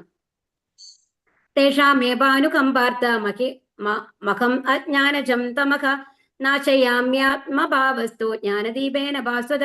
അവരിൽ സവിശേഷാനുകമ്പയോടെ ഞാൻ ഹൃദയസ്ഥനായിട്ട് ജ്ഞാനദീപം കൊണ്ട് അവരുടെ അജ്ഞാനജന്യമായ തമസ്സിനെ അകറ്റുന്നു. അപ്പൊ എന്താണ്? നമ്മുടെ ഉള്ളിലൊക്കെ എന്താണുള്ളത്? ഇരുട്ടാണുള്ളത് അല്ലെ. ആ ഇരുട്ടിനെ ഭഗവാൻ നീക്കി തരും എന്നാണ് പറയുന്നത്. അപ്പൊ നമ്മൾക്ക് പ്രേമായി ഭഗവാന്റെ ഉള്ളിൽ നമ്മൾ വന്നു. ഇതാണ് നമ്മൾക്ക്. അപ്പൊ എന്തുകൊണ്ടാണ് അപ്പൊ ഭഗവാന്റെ ആയിട്ടുള്ള നമ്മുടെ ബന്ധം അറിഞ്ഞു സംബന്ധ, അതിനു വേണ്ടിയിട്ട് നമ്മൾ ഭക്തിയുത സേവനങ്ങൾ പൂർണ്ണമായും ഭക്തിയോട് കൂടിയിട്ട് നമ്മൾ ചെയ്തു. അതാണ് എന്തെന്ന് പറയുന്നത്? ഭക്തിയുത സേവനങ്ങൾ ചെയ്യുന്നതിന് എന്താ പറയുന്നത്? ആർക്കെങ്കിലും ഓർമ്മയുണ്ടോ? പറയൂ, എന്താ പറഞ്ഞേ? അഭിധേയ. എന്താ വേർഡ്? അഭിധേയ എന്നുള്ളതാണ് കേട്ടോ ആ വേർഡ്. ഇനി അടുത്തത് എന്താണ്? അതുകൊണ്ട് എന്താ നമ്മൾക്ക് കിട്ടുക? പ്രയോജന. എന്താ പ്രയോജനം നമ്മൾക്ക് കിട്ടാൻ പോകുന്നത്? കൃഷ്ണപ്രേമം. ഭഗവാൻ നമ്മുടെ ഉള്ളിൽ വന്നിരുന്നിട്ട് നമ്മുടെ എല്ലാ അജ്ഞാനവും നീക്കുകയാണ്. ഇപ്പൊ നമ്മൾ ഇരുട്ടാണ്, നോക്കൂ, രാത്രി ഇരുട്ടാണ്. നമ്മൾക്ക് എത്ര പരിചയമുള്ള നമ്മുടെ വീടാണെങ്കിലും ഒരു റൂമിന്റെ ഉള്ളിൽ ഇരുട്ടാണ്, കറണ്ട് ഇല്ല എന്ന് വെച്ച് കഴിഞ്ഞാൽ അതിന്റെ ഉള്ളിലത്തെ സാധനങ്ങളൊക്കെ നമുക്ക് വ്യക്തമാണോ? ആയിരിക്കോ? ഇല്ല. എവിടെ വേണമെങ്കിലും നമ്മൾ തപ്പി തടഞ്ഞു വീഴാം അല്ലെ. അതുപോലെ നമ്മൾ ഉദ്ദേശിക്കുന്ന സാധനം നമ്മുടെ കയ്യിലെടുക്കാനായിട്ട് സാധിക്കോ? ഇല്ല. അതുപോലെയാണ് നമ്മുടെ മനസ്സിപ്പുള്ളത്, പുള്ളി ഇരുട്ടാണ്. അപ്പൊ ഭഗവാൻ വന്നു കഴിഞ്ഞിട്ട് ആ ജ്ഞാനദീപം കൊളുത്തി കഴിയുമ്പോൾ എന്താണ്ടാവുക? അറിവ് നമുക്ക് തന്നു കഴിഞ്ഞാലോ അവിടെയുള്ളത് എല്ലാം നമുക്ക് വ്യക്തമാവും, എല്ലാം കറക്റ്റായിട്ട് നമുക്ക് കാണാനായിട്ട് സാധിക്കും. അതാണ് അജ്ഞാനം കൊണ്ടും കൂടിയിരിക്കുന്ന അതിനെ എന്തായാലും ജ്ഞാനത്തിന്റെ വിളക്കുകൊണ്ട് നമ്മുടെ ഉള്ളിൽ തന്നിട്ട് നമ്മൾക്ക് എന്ത് തരും? എന്താണ് നമുക്ക് വേണ്ടത്? ആ പരമാത്മാവിനെ നമ്മൾക്ക് കാണിച്ചു തരും നമ്മുടെ ഉള്ളിലുള്ളത്. എടാ, ആ പരമാത്മാവ് നമ്മളോട് സംസാരിക്കും എന്തൊക്കെയാ വേണ്ടത്, നമ്മുടെ സുഹൃത്തായിട്ട് നമ്മുടെ കൂടെ ഇരുന്നിട്ട്. അപ്പൊ ആ ഒരു ലെവലിലേക്ക് നമ്മൾ എത്തും. ഇതാണ് സംബന്ധ, അഭിധേയ, പ്രയോജന എന്ന് പറയുന്നത്. 4 ശ്ലോകങ്ങളാണ് ചതുശ്ലോകി ഭഗവത്ഗീത എന്ന് പറയുന്നത് കേട്ടോ. ജീവിതത്തിന് വേണ്ടുന്ന ഭൗതിക ആവശ്യങ്ങളെ പറ്റി ഭക്തൻ വിഷമിക്കേണ്ടതില്ല. അപ്പൊ ഒരു ശുദ്ധ ഭക്തനായി കഴിഞ്ഞാൽ നമ്മുടെ ഭൗതിക കാര്യങ്ങൾ ഭഗവാൻ തന്നെ നോക്കി തരും എന്നുള്ളതാണ്. കാരണം സുദാമാവന് അത്രയും വലിയ വീടാണ് കൊടുത്തത്, കൊട്ടാരമാണ് കൊടുത്തത് അല്ലെ ഭഗവാൻ. സുദാമ വന്നിട്ട് എന്തെങ്കിലും ചോദിച്ചോ? ഇല്ല. അപ്പൊ ഭഗവാൻ അറിഞ്ഞ് നമുക്ക് എല്ലാം തരും. ഉത്കണ്ഠ വേണ്ട. ഹൃദയത്തിലെ അന്ധകാരം നീങ്ങിപ്പോയാൽ ഭക്തന്റെ സേവനത്താൽ അസന്തുഷ്ടനായ ഭഗവാൻ ആവശ്യങ്ങളെല്ലാം നിറവേറ്റി കൊടുക്കും. ഇതാണ് ഭഗവത്ഗീതയിലെ ഉപദേശങ്ങളുടെ സാരം. ഭഗവത്ഗീത പഠനം വഴി ഒരാൾക്ക് ഭഗവാന് സ്വയം സമർപ്പിതനായി തീരുവാൻ കഴിയും. ഭക്തിപൂർവ്വം കൃഷ്ണന്റെ സേവനത്തിൽ മുഴുകുകയും ചെയ്യാം. സർവവും ഭഗവാൻ ഏറ്റെടുക്കുന്നതോടെ ഭക്തൻ ഭൗതിക പ്രയത്നങ്ങളിൽ നിന്നെല്ലാം തികച്ചും മുക്തനാകുന്നു. അപ്പൊ എന്താണ്? എപ്പോഴും കൃഷ്ണന്റെ സേവനത്തിൽ മുഴുകാം. എല്ലാം ഭഗവാൻ ഏറ്റെടുക്കുന്നതോടുകൂടി നമുക്ക് ഒന്നും അറിയേണ്ട ആവശ്യമില്ല, എല്ലാം ഭഗവാൻ ചെയ്തോളും, അല്ലേ? ഇപ്പൊ എന്താണ് നമ്മള് ഒരു കാര്യം, ഇപ്പൊ എന്തെങ്കിലും നമ്മളൊരു ഫംഗ്ഷൻ നടക്കുമ്പോൾ നമ്മൾ ചിലപ്പോൾ വന്നിട്ട് ആ ഫംഗ്ഷൻ ഒരു ഇന്റീരിയർ ഡെക്കറേറ്റർ അങ്ങനെ മീൻസ് അങ്ങനത്തെ എന്തെങ്കിലും, അങ്ങനെ ഒരു മാരേജ് ആണ് വെച്ചോളൂ, മാരേജിന് വേണ്ടിയുള്ള ഇവന്റ് മാനേജ്മെന്റ് നമ്മൾ ഏൽപ്പിച്ചു കഴിഞ്ഞിട്ട് വിശ്വസിക്കുന്ന ആൾക്കാരാണെങ്കിൽ കേട്ടോ, അത് കഴിഞ്ഞ് നമ്മൾ എന്താ ചെയ്യേണ്ടത്? പൈസ കൊടുത്താൽ മതി, അവരെല്ലാ കാര്യങ്ങളും നമ്മൾ പറയുന്നവർ ഭംഗിയായിട്ട് ചെയ്ത് കഴിഞ്ഞിട്ട് അവിടെ നമ്മൾക്ക് സമാധാനമായിട്ട് പോവാം, അല്ലെ? അങ്ങനെയല്ലേ? അതുപോലെ തന്നെ ഒരു സ്ഥലത്തേക്ക് നമ്മൾക്ക് പോകുന്ന സ്ഥലം അറിയില്ല, ഒരു എക്സ്പേർട്ട് ഡ്രൈവറിന്റെ അടുത്ത് നമ്മൾ പൈസ കൊടുത്തിട്ട് നമ്മൾ പോവാണ്, കോൾ ടാക്സി എടുത്തിട്ട് പോയി കഴിഞ്ഞാൽ അവിടെ എത്തണവർ നമ്മൾ ചിന്തിക്കില്ല. കാരണം എന്താണ്? അയാൾ എക്സ്പേർട്ട് ഡ്രൈവറാണ്, ഡെയിലി പോകുന്നതാണ്, അയാൾ കറക്റ്റ് ആയിട്ട് ആ സ്ഥാനത്ത് എത്തിക്കും നമ്മൾക്ക് ഉറപ്പാണ്. അതുപോലെ തന്നെ ഭഗവാന്റെ കയ്യിൽ നമ്മൾ പൂർണ്ണമായിട്ട് നമ്മളെ സമർപ്പിച്ചു കഴിഞ്ഞാൽ എല്ലാ ഭൗതികമാകട്ടെ ആധ്യാത്മികമാകട്ടെ എല്ലാ കാര്യങ്ങളും ഭഗവാൻ നോക്കിക്കോളും. ആ ഒരു വിശ്വാസം നമ്മുടെ ഉള്ളിൽ ഉണ്ടാവണം. അവശ്യ രക്ഷിപ്പോ കൃഷ്ണ, കൃഷ്ണന്റെ ഏതവസ്ഥയിലാണെങ്കിലും ഭഗവാൻ നമ്മളെ രക്ഷിക്കും എന്നുള്ള ഒരു വിശ്വാസം നമ്മൾക്ക് ഉണ്ടാവണം. അർജുന ഉവാച പരം ബ്രഹ്മ പരം ധാമ പവിത്രം പരമം ഭവാൻ പുരുഷം ശാശ്വതം ദിവ്യം ആദിദേവം അജം വിഭും ആഹുസ്താം ഋഷയ സർവേ ദേവർഷി നാരദസ്തഥാ അസിതോ ദേവലോ വ്യാസ സ്വയം ചൈവ പ്രവീഷിമേ. അർജുനൻ പറഞ്ഞു, അങ്ങ് പരമദിവ്യോത്തമ പുരുഷനാണ്, പരമമായ ധാമവും പവിത്രമായതും നിരപേക്ഷ തത്വവും ഭവാൻ തന്നെ. സനാതനനും അഭൗതികനും ആദിപുരുഷനും അജനും മഹാനുമാണ് അങ്ങെന്ന് ദേവർഷിയായ നാരദനും അസിതൻ ദേവലൻ വ്യാസൻ മുതലായ എല്ലാ ഋഷികളും ഊന്നി പറയുന്നു. അപ്പോൾ അങ്ങ് സ്വയം എന്നോട് ഇത് വ്യക്തമായി പറയുകയും ചെയ്യുന്നു. ഇപ്പൊ അർജുനനോട് ഈ ചതുർശ്ലേക്ക് ഭഗവത്ഗീത കേട്ടതിനു ശേഷം എന്താണ് അർജുനൻ പറയുന്നത്? എന്റെ എല്ലാ സംശയങ്ങളും നീങ്ങി, അങ്ങ് പരമദിവ്യോത്തമ പുരുഷനാണെന്ന് എനിക്ക് ഉറപ്പായി കഴിഞ്ഞു. മാത്രമല്ല ഇത് അങ്ങ് എന്നോട് പറയുന്നു. ഇപ്പോ അത് കൂടാതെ തന്നെ എനിക്കിതിനു മുമ്പും അറിയാം. എങ്ങനെ? നാരദൻ പറഞ്ഞിട്ടുണ്ട്, അസിതൻ പറഞ്ഞിട്ടുണ്ട്, ദേവലൻ പറഞ്ഞിട്ടുണ്ട്, വ്യാസൻ, ഇവരൊക്കെ ഭഗവാൻ ശുദ്ധഭക്തന്മാരായിട്ടുള്ള ആൾക്കാരാണ്, അല്ലെ? അപ്പൊ അവരൊക്കെ പറഞ്ഞിട്ടുണ്ട്. അപ്പൊ അവര് പറഞ്ഞ കാര്യങ്ങൾ തന്നെ അങ്ങ് എന്നോട് ഉറപ്പിച്ച് പറയുകയാണ്. ഇനി എനിക്ക് ഒരു സംശയമില്ല, അങ്ങ് പരമമായ ദിവ്യോത്തമ പുരുഷനാണ്. അതുപോലെ എവിടെയാണ് പരമമായ ധാമം? നമ്മളുടെ യഥാർത്ഥ വാസസ്ഥാനം ഏതാണ്? ഭഗവാന്റെ ധാമമാണ്. ആ പവിത്രമായിട്ടുള്ള നിരപേക്ഷ തത്വവും ഭഗവാൻ തന്നെയാണ്. എനിക്ക് പൂർണ്ണമായി മനസ്സിലായി, എന്റെ സംശയങ്ങളൊക്കെ നീങ്ങി എന്ന് പറയാണ്. അപ്പൊ അർജുനൻ പൂർണ്ണമായിട്ട് ഭഗവാനെ മനസ്സിലാക്കി എന്ന് പറയുന്ന ശ്ലോകമാണ് ഇത്. ഈ ശ്ലോകം ഇമ്പോർട്ടന്റ് ആണ് കേട്ടോ. പരം ബ്രഹ്മ പരം ധാമ എന്നുള്ളത്. വിസ്തരേണാത്മനോ യോഗം വിഭൂതിം ച ജനാർദ്ദന ഭൂയ കഥയ തൃപ്തിർഹി ശൃണ്വതോ നാസ്തി മേ അമൃതം. അങ്ങയെപ്പറ്റി കേട്ടിട്ട് എനിക്ക് ഒരിക്കലും മതി വരുന്നില്ല. കേൾക്കുന്തോറും അങ്ങയുടെ വാക്കുകളാകുന്ന അമൃതത്തെ ആസ്വദിക്കുവാൻ തോന്നുന്നു. ഹേ ജനാർദ്ദന, അങ്ങയുടെ വിഭൂതികളെ പറ്റി, അങ്ങയുടെ യൗകിക പ്രഭാവത്തെ പറ്റി വീണ്ടും വിശദമായി വിവരിച്ചു തന്നാലും. അപ്പൊ ഇവിടെ അർജുനൻ എന്താ പറയുന്നത്? എനിക്ക് അങ്ങയുടെ വാക്ക് കേട്ടിട്ട് മതിയാവണേയില്ല, പറഞ്ഞുകൊണ്ടേയിരിക്കൂ.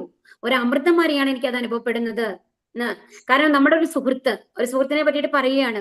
ഇപ്പൊ നമ്മുടെ ഏറ്റവും പ്രിയ സുഹൃത്താവുമ്പോ അവരെ പറ്റിയിട്ട് അവരുടെ കാര്യങ്ങളൊക്കെ നമ്മൾക്കൊന്നും അറിയണ്ടായിരുന്നില്ല ഇത്രയും വലിയ ആളാണ് നമ്മുടെ സുഹൃത്ത് എന്നുള്ളത്.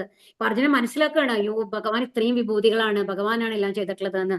അപ്പൊ ഇനി കേൾക്കാൻ തോന്നൂല്ലേ നമ്മൾക്ക്? ഇപ്പൊ നമ്മുടെ ഏതെങ്കിലും ഫ്രണ്ട്സ് ഒക്കെ വന്നു കഴിഞ്ഞിട്ട് ഇപ്പൊ US-ലോ എവിടെയെങ്കിലും പോയി ജോലി ചെയ്യുന്ന ആൾക്കാരാണ്, അവർ ജോലിയെ പറ്റിയിട്ട് അവിടെ അവര് വരുമ്പോ, അവർ നമ്മളെ കാണാൻ വരുമ്പോ അവരെ പറ്റിയിട്ട് പറയുമ്പോൾ നമ്മൾ പറയുമ്പോൾ ഇനിയും പറയും, അവിടെ അങ്ങനെയുണ്ടോ, എങ്ങനത്തെ സ്ഥലമാണ്, എങ്ങനത്തെ ജോലിയാണ്. അപ്പൊ വലിയ വലിയ ആളുകളെ അങ്ങനെ ആ വലിയ വലിയ കാര്യങ്ങളൊക്കെ പറയുമ്പോൾ നമുക്ക് തോന്നും വീണ്ടും വീണ്ടും കേൾക്കാനുള്ള ആഗ്രഹം വരും, അല്ലെ? അതിന് ഭഗവാനെ കുറിച്ചാണെങ്കിലോ നമ്മൾക്ക് കേട്ടാൽ മതി വരില്ല. അതാണ്, ഭഗവാനെ പറ്റി എത്ര കേട്ടാലും നമ്മൾക്ക് മതി വരില്ല. ഇപ്പൊ ദാമോദര മാസമാണ്, ദാമോദരലീല എത്ര കേട്ടാലും നമ്മൾക്ക് മതി വരുമോ? കാരണം എത്ര തവണ നമ്മൾ കേട്ടതാണ്. യശോദാമ കൃഷ്ണനെ കെട്ടി 2 വിരൽ നീളത്തില് കയറ് ചെറുതായി വന്നു. ഇതൊക്കെ നമ്മൾ എത്ര തവണ കേട്ട് കഴിഞ്ഞാൽ വീണ്ടും വീണ്ടും നമ്മൾക്ക് കേൾക്കാൻ തോന്നും, അല്ലെ? അതാണ് ഭഗവാന്റെ ആ അതീന്ദ്രിയത്വം എന്ന് പറയുന്നത്. നമുക്ക് മതിയേ വരില്ല. നമുക്കൊരു ഭക്ഷണം ആണെങ്കിൽ കുറച്ച് കഴിയുമ്പോഴേക്കും നമുക്ക് മതിയാവും. കറക്റ്റ് അല്ലേ? എത്ര ഇഷ്ടമുള്ള സാധനമാണെന്നുണ്ടെങ്കിലും നമ്മൾ ഉറങ്ങാനിലാണെന്ന് വെച്ചോളൂ. ഉറങ്ങിക്കഴിഞ്ഞാലും ഒരു 14 മണിക്കൂർ 15 മണിക്കൂറൊക്കെ കടന്നു കഴിഞ്ഞാലും നമുക്ക് മതി വന്ന് എണീക്കും. പിന്നെ ഉറങ്ങാനേ നമുക്ക് സാധിക്കില്ല, അല്ലെ? അങ്ങനെയാണ്. അപ്പൊ എല്ലാത്തിനും ഒരു അവസാനമുണ്ട്. പക്ഷെ എന്നാൽ ഭഗവാന്റെ കാര്യങ്ങൾ മാത്രം എത്ര നമ്മൾ അനുഭവിച്ചു കഴിഞ്ഞാലും അത് മതി വരില്ല എന്നാണ് പറയുന്നത്. ഹേ ജനാർദ്ദന, അങ്ങയുടെ വിഭൂതികളെ പറ്റി, അങ്ങയുടെ ഭൗതിക പ്രഭാവത്തെ പറ്റി വീണ്ടും വിശദമായി വിവരിച്ചു തന്നാലും. അപ്പൊ ഇനിയും വിഭൂതികളെ പറ്റി പറയൂ എന്ന് പറയുകയാണ്. ശ്രീ ഭഗവാനുവാച ഖന്ദതേ കഥയിഷ്യാമി ദിവ്യാഹ്യാത്മവിഭൂതയ പ്രാധാന്യത കുരു ശ്രേഷ്ഠ നാസ്ത്യന്തോ വിസ്തരസ്യമേ. ശ്രീ ഭഗവാൻ പറഞ്ഞു, അർജുന, വാസുരങ്ങളായ എന്റെ വിഭൂതികളെ പറ്റി ഞാൻ ഇനി പറഞ്ഞു തരാം. പ്രാധാന്യമുള്ളവയെ പറ്റി മാത്രം വിസ്തരിക്കുകയാണെങ്കിൽ അവയ്ക്ക് അവസാനം ഉണ്ടാവുകയില്ല. അപ്പൊ അർജുനൻ ഭയങ്കര പ്രിയ ശിഷ്യനാണ്, അല്ലെ? പ്രിയ സുഹൃത്തുമാണ്. ഭഗവാനും പറയാൻ ഇഷ്ടമാണ്. ഭഗവാനെ പറ്റിയിട്ട്. കേൾക്കാൻ അത്ര ഇഷ്ടമുള്ള ആൾക്കാരോട് പറയാനും നമ്മൾക്ക് ഇഷ്ടാവും. ഇനി ഉറങ്ങിയിരിക്കുന്ന ആൾക്കാരാണെങ്കിലും നമുക്ക് തോന്നില്ല അല്ലെ പറയാനായിട്ട്, ഇതിപ്പോ ഇൻട്രസ്റ്റ് ആയിട്ട് കേൾക്കാണ് എന്ന് പറയുമ്പോൾ നമുക്ക് വീണ്ടും വീണ്ടും പറയാനായിട്ട് തോന്നും. അതുപോലെ ഭഗവാൻ പറയാണ്, ഞാൻ നിനക്ക് പറഞ്ഞു തരാം, പക്ഷെ എന്റെ വിഭൂതികൾ എന്ന് പറഞ്ഞാൽ എണ്ണമില്ലാത്തതാണ്, അനന്തമായതാണ്, അതൊന്നും പറഞ്ഞാൽ തീരില്ല, എന്നാൽ ഇമ്പോർട്ടന്റ് ആയിട്ടുള്ള കുറച്ച് കാര്യങ്ങൾ ഞാൻ നിനക്ക് പറഞ്ഞു തരാം എന്ന് പറയുകയാണ്. അഹമാത്മാഗുഡാകേശ സഹഭൂതാശയസ്ഥിരഃ അഹമാദിശ്ച മദ്യം ച ഭൂതാനാമന്ത ഏവജ. ഹേ അർജുന, ജീവജാലങ്ങളുടെ എല്ലാം ഹൃദയത്തിൽ സ്ഥിതി ചെയ്യുന്ന പരമാത്മാവാണ് ഞാൻ.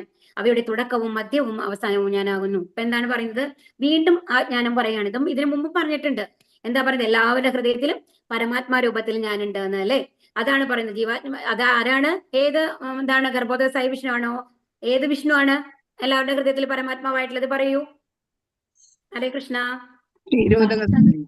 ക്ഷീരോദകസായി വിഷ്ണു ആണ് അല്ലെ? അപ്പൊ എല്ലാവരുടെ ഹൃദയത്തിലും പരമാത്മാവായിട്ടുള്ള സ്ഥിതി ചെയ്യുന്ന ആ ഭഗവാൻ ഞാൻ തന്നെയാണ് എന്ന് പറയാണ്. പിന്നെന്താണ്? ഓരോ സൃഷ്ടി ആര് മൂലമാണ് നടക്കുന്നത്? ഭഗവാൻ മൂലമാണ് അല്ലെ? നിലനിർത്തുന്നതും ഭഗവാനാണ്, അവസാനിപ്പിക്കുന്നതും ഞാൻ. ഇതൊന്നും നമ്മുടെ കയ്യിലല്ല. അപ്പൊ ഭഗവാൻ ഇതിൽ നിന്നൊക്കെ നമ്മൾ എന്താ മനസ്സിലാക്കേണ്ടത്? നമ്മുടെ കയ്യിലൊന്നുമില്ല. നമ്മുടെ ജനനവും ഭഗവാന്റെ കയ്യിലാണ്, നമ്മളെ നിലനിർത്തുന്നതും ഭഗവാനാണ്, നമ്മളെ അവസാനിപ്പിക്കുന്നതും ഭഗവാനാണ്. നമ്മൾ എന്ത് ആഗ്രഹങ്ങൾ നമ്മളുണ്ട് ഞാൻ സാധിക്കുന്നു പറഞ്ഞു കഴിഞ്ഞാലും ഭഗവാന്റെ ഇച്ഛയില്ലാണ്ട് ഒന്നും നടക്കില്ല എന്നുള്ളത് ഓരോ ശ്ലോകത്തിലും നമ്മളെ മനസ്സിലാക്കി തരികയാണ് ഭഗവാൻ. ആദിത്യന്മാർ ഇനി എന്താണ് വിഭൂതികൾ എന്നാണ് കേട്ടോ പറയുന്നത്. ഇത് കുറച്ച് വേഗത്തിൽ നമുക്ക് വായിച്ചു പോവാം. ഇത് പഠിക്കാനൊന്നുമില്ല, മനസ്സിലാക്കാനേ ഉള്ളൂ. ആദിത്യന്മാരുടെ കൂട്ടത്തിൽ വിഷ്ണുവാണ് ഭഗവാൻ. ഇനി ജ്യോതിസുകളോ ദീപ്തിമത്തായ സൂര്യനാണ്. മരുത്തുകളിൽ മരീചിയും നക്ഷത്രങ്ങളിൽ ചന്ദ്രനുമാണ്. ആ വിശ്വരൂപത്തിന് ഇതിൽ വരുമ്പോ സൂര്യചന്ദ്രന്മാരാണ് ഭഗവാന്റെ കണ്ണുകൾ എന്നാണ് കേട്ടോ പറയുക. മരുത്തുകളില് മരീചിയാണ്. അപ്പോ കാറ്റുകൾ പലതരത്തിലുണ്ട്. ഇനി വേദങ്ങളിൽ സാമവേദാണ്. ദേവന്മാരിൽ ഇന്ദ്രൻ. ഇന്ദ്രിയങ്ങളിൽ മനസ്സ്. ജീവഗണങ്ങളിൽ ജീവചൈതന്യവുമാണ്, അവബോധവുമാണ് ഞാൻ. നമ്മൾക്ക് എങ്ങനെയാണ് ഞാൻ ഉണ്ടെന്ന് തോന്നുന്നത്? ഞാൻ എന്നുള്ളൊരു ഭാവം നമ്മുടെ ഉള്ളിൽ വരുന്നുണ്ട് അല്ലെ? എന്റെ ചിന്തകൾ, എന്റെ ദുഃഖങ്ങൾ, എന്റെ സങ്കടങ്ങൾ, ആ ചൈതന്യം നമ്മൾക്ക് എവിടെന്നാ കിട്ടുന്നത്? ഭഗവാനാണ് ആ ചൈതന്യം. ഭഗവാൻ നമ്മുടെ ദേഹത്തിൽ നിന്ന് പോയി കഴിഞ്ഞാൽ നമ്മുടെ ജഡവസ്തുവാണ് നമ്മൾക്ക് ചിന്തിക്കും. നമ്മുടെ ശരീരം പൂർണ്ണമായി ഇരിക്കുന്നുണ്ടായിരിക്കും അല്ലെ? നമ്മുടെ ശരീരത്തിന് എന്തെങ്കിലും ക്ഷതം വരുന്നുണ്ടോ? നോർമൽ ആയിട്ടുള്ള ഒരു ഡെത്ത് ആണെന്നുണ്ടെങ്കിൽ ഇല്ല.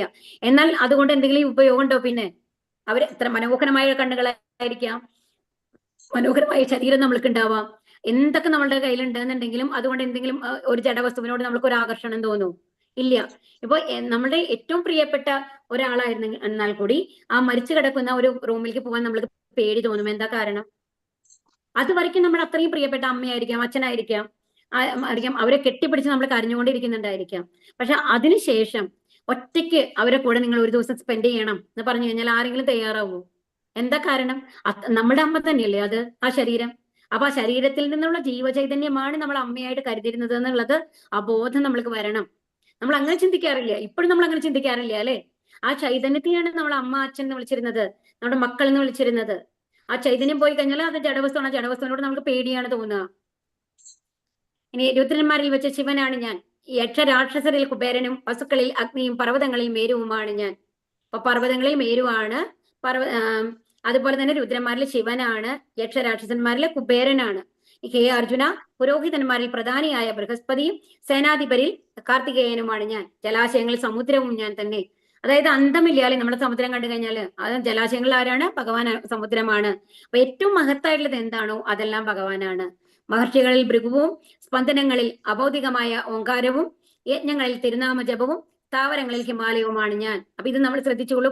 10:25 ശ്ലോകത്തിലാണ് ഭഗവാൻ എന്ന് പറയുന്നത് യജ്ഞാനാം ജപ യജ്ഞോസ്മി എന്ന് പറയുന്നത്.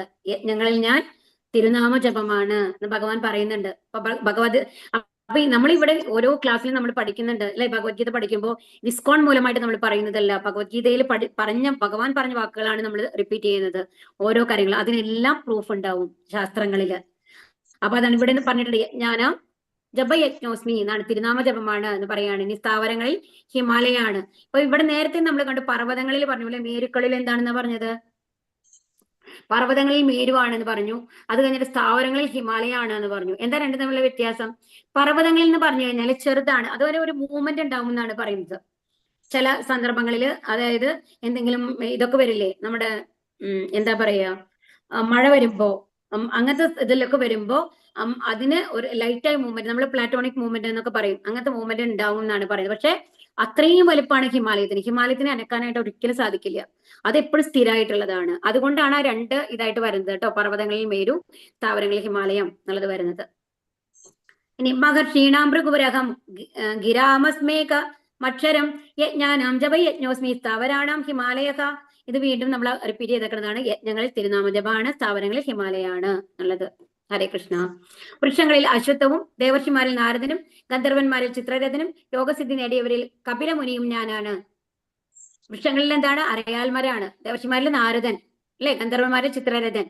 അശ്വങ്ങളിൽ ഞാൻ ഉച്ചൈസ്രവസ്. ഉച്ചൈസ്രവസ് എന്ന് പറയുന്നത് ഇന്ദ്രന്റെ ഇതായിട്ടാണ് പറയുന്നത്. നമ്മള് ആ മന്ദര പർവ്വതം ഇങ്ങനെ സമുദ്രം കടയൂലോ, പാലാഴി മഥനം നടത്തില്ലേ, ആ സമയത്ത് ആ സമുദ്രത്തിൽ നിന്ന് വന്നതാണ് ഉച്ചൈസ്രവസ് കേട്ടോ.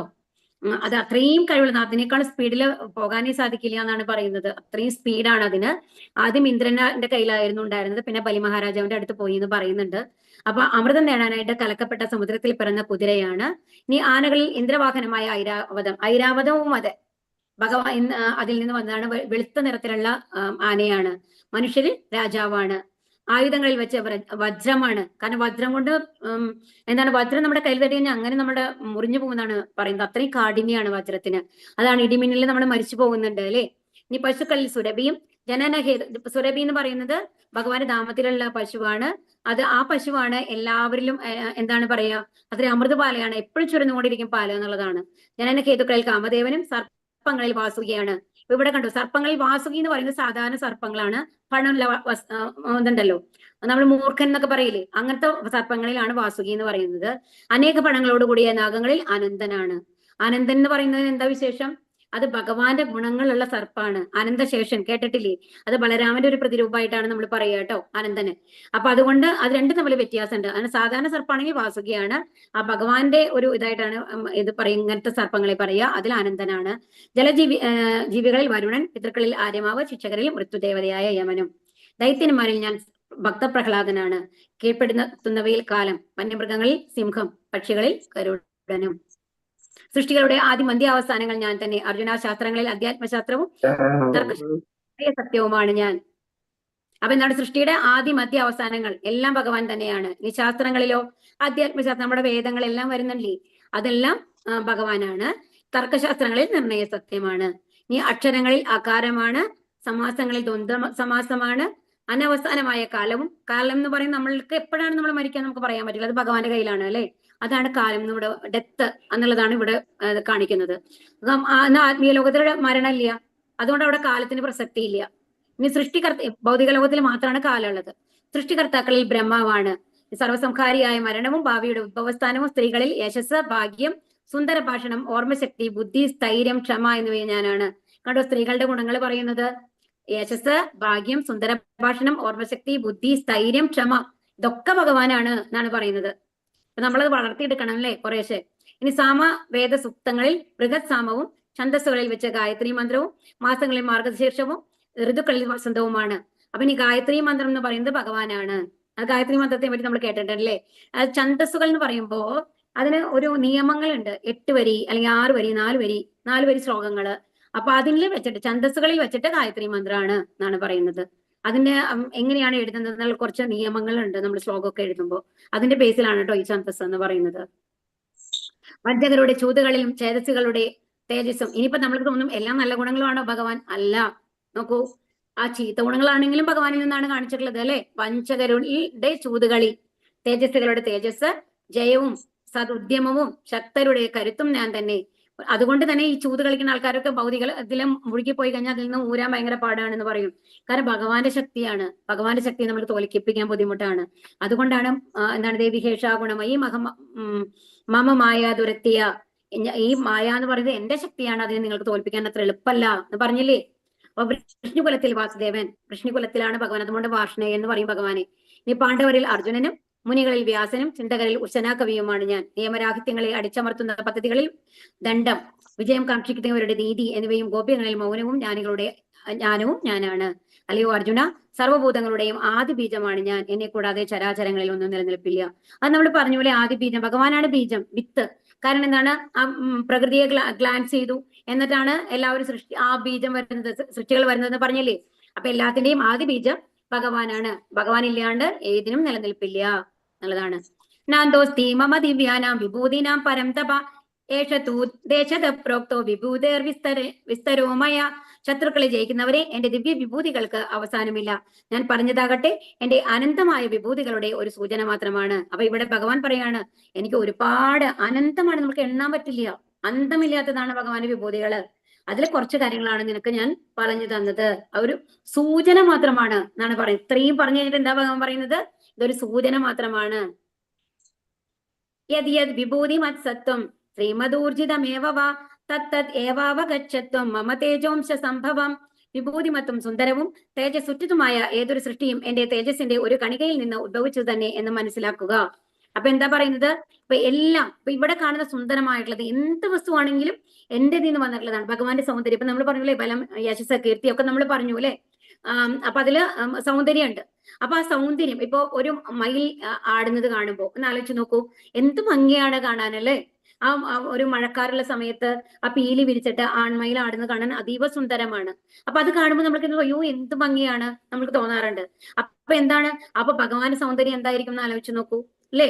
അപ്പൊ അതുപോലെ തന്നെ നമ്മൾ നദികൾ ഒഴുകുന്നു, അതിന് ചുറ്റും പക്ഷികളുടെ ആ ചിലപ്പുണ്ടാവും അല്ലേ, മധുരമായിട്ടുള്ള ശബ്ദത്തിലെ പക്ഷികൾ ഇങ്ങനെ പാട്ട് പാടുന്നുണ്ടാവും.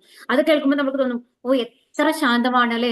നമ്മളെ ശാന്താക്കൂലെ ആ ശബ്ദം എന്ന് പറയുന്നത് നാച്ചുറൽ, അതായത് പ്രകൃതിയിൽ നിന്നുള്ള ശബ്ദങ്ങള്. അപ്പൊ നമുക്ക് ഓ എത്ര നന്നായിട്ടുണ്ട് കേൾക്കാനായിട്ട്, മനസ്സിനെ ശാന്തമാക്കുന്നു അല്ലെ. അപ്പൊ അത് കേൾക്കുമ്പോൾ നമുക്ക് എന്ത് തോന്നും? അപ്പൊ ഭഗവാന്റെ ആ ഇതെന്ന് പറയുന്നത് എത്ര മഹത്തരമായിരിക്കും, ഭഗവാന്റെ ശബ്ദം എന്ന് പറയുന്നത് എത്ര മധുരമായിരിക്കും എന്ന് ആലോചിച്ച് നോക്കൂ. ഭഗവാന്റെ ഒരു അംശമായിട്ടുള്ള ഈ കാര്യങ്ങൾക്കൊക്കെ ഇത്ര മനോഹാരിത ഉണ്ടെന്നുണ്ടെങ്കിൽ അപൂർണമായിട്ടുള്ള ഭഗവാന്റെ മനോഹാരിത എന്തായിരിക്കും എന്നുള്ളത് നമ്മൾക്കപ്പോ പ്രകൃതിയിലെ എന്ത് കാണുമ്പോഴും നമുക്ക് എന്ത് വരണം? ഭഗവാനെ ഓർമ്മ വരണം എന്നുള്ളതാണ്. അഥവാ ബഹുനൈ തേനാക്കിം ജ്ഞാതേന തവാർജുന വിഷ്ടഭ്യാകാമിതം കൃഷ്ണ ഏകാംശേന സ്ഥിതോ ജഗത്. അല്ലെങ്കിൽ അർജുന, ഇനിയും വിശദമായിട്ട് ഇതെല്ലാം അറിഞ്ഞിട്ട് എന്തു വേണം? എന്റെ ഒരു ചെറിയ അംശം മാത്രമാണ് ഈ മഹാപ്രപഞ്ചത്തിൽ വ്യാപിച്ച് അതിനെ നിലനിർത്തുന്നത്. അപ്പൊ ഭഗവാൻ എന്താ പറയുന്നത്? ഇപ്പൊ ഞാൻ ഇത്രയും കാര്യങ്ങളൊക്കെ പറഞ്ഞു, ഇതെല്ലാം എന്റെയാണെന്ന് പറഞ്ഞു. ഈ ഭൗതിക സൃഷ്ടികളെല്ലാം ഭഗവാന്റെ കൈക്കുള്ളിലാണ് നമ്മൾ പറഞ്ഞു അല്ലെ. അതുകൊണ്ടാണ് എല്ലാം ഒരു പൊസിഷൻ പോലും മാറാതെ സൂര്യൻ അതേ സമയത്ത് ഉദിക്കുന്നു, അസ്തമിക്കുന്നു, ചന്ദ്രൻ രാത്രി വരുന്നു ഒരേ സമയത്ത്. അതുപോലെ തന്നെ സീസൺസ്, ഒരു മഴക്കാലം കഴിഞ്ഞാൽ വേനൽക്കാലം വരുന്നു, അത് കഴിഞ്ഞാൽ ഇല പൊഴിയുന്ന ശരത്കാലം വരാം അല്ലെ. എല്ലാ കാലങ്ങളും അത് അതിന്റെ ഇതില് ഒരേ റൂട്ടീനായിട്ട്, ഒരു വേനൽക്കാലം കഴിഞ്ഞ് കഴിഞ്ഞിട്ട് നമുക്ക് ശരത്കാലം ആ ഒരു ഗ്യാപ്പ് വരുന്നുണ്ടല്ലോ, വസന്തം വരുന്നു. ആ ഗ്യാപ്പിൽ വന്നു കഴിഞ്ഞിട്ട് മഴക്കാലം വേനൽക്കാലം കൂടി മാറാറുണ്ടോ? ഇല്ല. എല്ലാം അതത് സമയത്താണ് നടന്നുകൊണ്ടിരിക്കുന്നത് അല്ലെ. അപ്പൊ എത്രയോ കാലം ഇത് ശാശ്വതമായിട്ട് നടന്നുകൊണ്ടിരിക്കുന്നതാണ്, ഒരു മാറ്റവും ഇല്ലാണ്ട്. അപ്പൊ ഇതെല്ലാം എന്താണ് പറയുന്നത്? ഇതെല്ലാം എന്റെ ഒരു ചെറിയ അംശം മാത്രമാണ്, എന്റെ ഒരു ചെറുവിരലിന്റെ കളിയാണ് എന്ന് പറയില്ലേ. അതാണ് ഭഗവാൻ പറയുന്നത്. മഹാപ്രപഞ്ചത്തിൽ വ്യാപിച്ച് അതിനെല്ലാം നിലനിർത്തുന്നത് ഞാനാണ് എന്ന് പറയാണ്. ഹരേ കൃഷ്ണ. അപ്പൊ എന്താ ഭഗവാൻ പറയുന്നത്? അപ്പൊ നമ്മൾക്ക് തോന്നും ഭഗവാന് ഭയങ്കര കഷ്ടപ്പെട്ടിട്ടാണ് ഈ കാര്യങ്ങളൊക്കെ ചെയ്യണമെന്ന്. പക്ഷെ ഭഗവാൻ ഒരു കഷ്ടപ്പാടും ഇല്ല. ഭഗവാൻ ജസ്റ്റ് ഒന്ന് ഗ്ലാൻസ് ചെയ്യുമ്പോൾ എല്ലാ കാര്യങ്ങളും അങ്ങനെ സംഭവിക്കുകയാണ്. ഭഗവാൻ ഒരു നോട്ടത്തില്. ആ ഭഗവാൻ എന്തെങ്കിലും എഫേർട്ട് എടുക്കുന്നുണ്ടോ? ഇല്ല. അപ്പൊ ഈ ആത്മീയ പ്രപഞ്ചം എന്ന് പറയുന്നതും ഭൗതിക പ്രപഞ്ചം എന്നൊക്കെ പറയുന്നതൊക്കെ ഭഗവാന്റെ യഥാർത്ഥ വിഭൂതികളെ വെച്ച് നോക്കിക്കഴിഞ്ഞാൽ ഒന്നുമല്ല എന്നുള്ളതാണ് ഇവിടെ പറയുന്നത്. അത്രയും വിഭൂതികളാണ് ഭഗവാന് എന്നുള്ളതാണ് നമുക്ക് പറഞ്ഞു തരുന്നത്. ഹരേ കൃഷ്ണ കൃഷ്ണ കൃഷ്ണ ഹരേ ഹരേ, ഹരേ രാമ രാമ രാമ ഹരേ ഹരേ. ഹരേ കൃഷ്ണ. നമ്മൾക്ക് ക്വസ്റ്റ്യൻ ആൻസർ നോക്കാട്ടോ വേഗം. ചോദ്യങ്ങൾ എടുത്തോളൂ.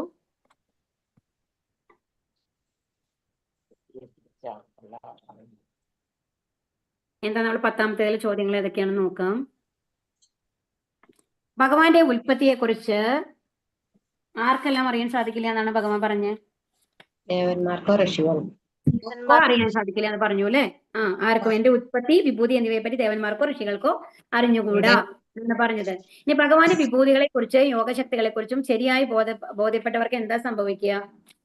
വളർത്തിന്റെ അകത്ത് ഭക്തിയുക്ത സേവനത്തിൽ അവര് അതാണല്ലേ, ഭക്തി സേവനങ്ങളിൽ അവര് ഇതാവും, പൂർണ്ണമായിട്ടും ഭഗവാന്റെ സമർപ്പിക്കും അവരെ, അത് അറിഞ്ഞു കഴിഞ്ഞ ആൾക്കാരൊക്കെ. ഇനി അടുത്തത് ചതുശ്ലോകി ഭഗവത്ഗീത എന്നറിയപ്പെടുന്ന ശ്ലോകങ്ങൾ ഏതെല്ലാം? 10-11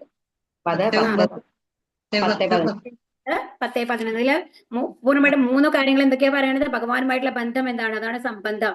ഇനി ഭഗവാൻ എത്താൻ വേണ്ടി നമ്മൾ എന്തൊക്കെയാണ് ചെയ്യുന്നത്? അതാണ് അഭിധേയ എന്ന് പറയുന്നത്. ഭക്തിയുത സേവനങ്ങൾ നമ്മൾ ചെയ്യുന്നുണ്ട് അല്ലെ. എന്നാൽ തുഷ്യന്തീച്ചാര മന്ദിജ എന്ന് പറഞ്ഞു.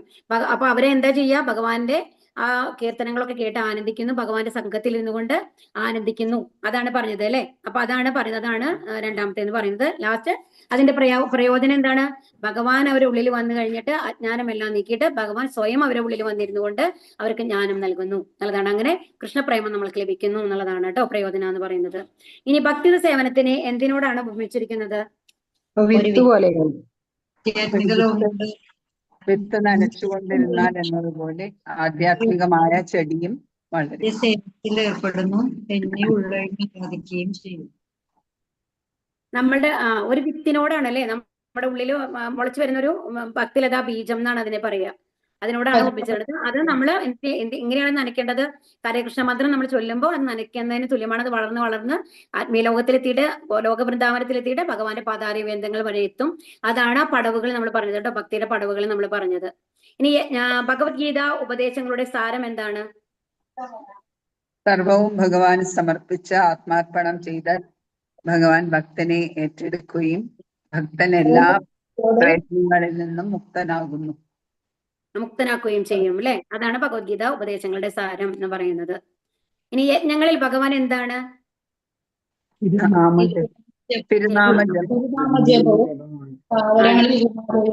ഇനി അശ്വങ്ങളിലെ ഭഗവാൻ ആരാണ്? ആണ്. ഇനി സൃഷ്ടികർത്താക്കളിൽ ഭഗവാൻ ആരെ പ്രതിനിധീകരിക്കുന്നു? ബ്രഹ്മാവ്. ബ്രഹ്മാവ്. ഇനി ശ്ലോകം 41 എന്താ പറയണത്?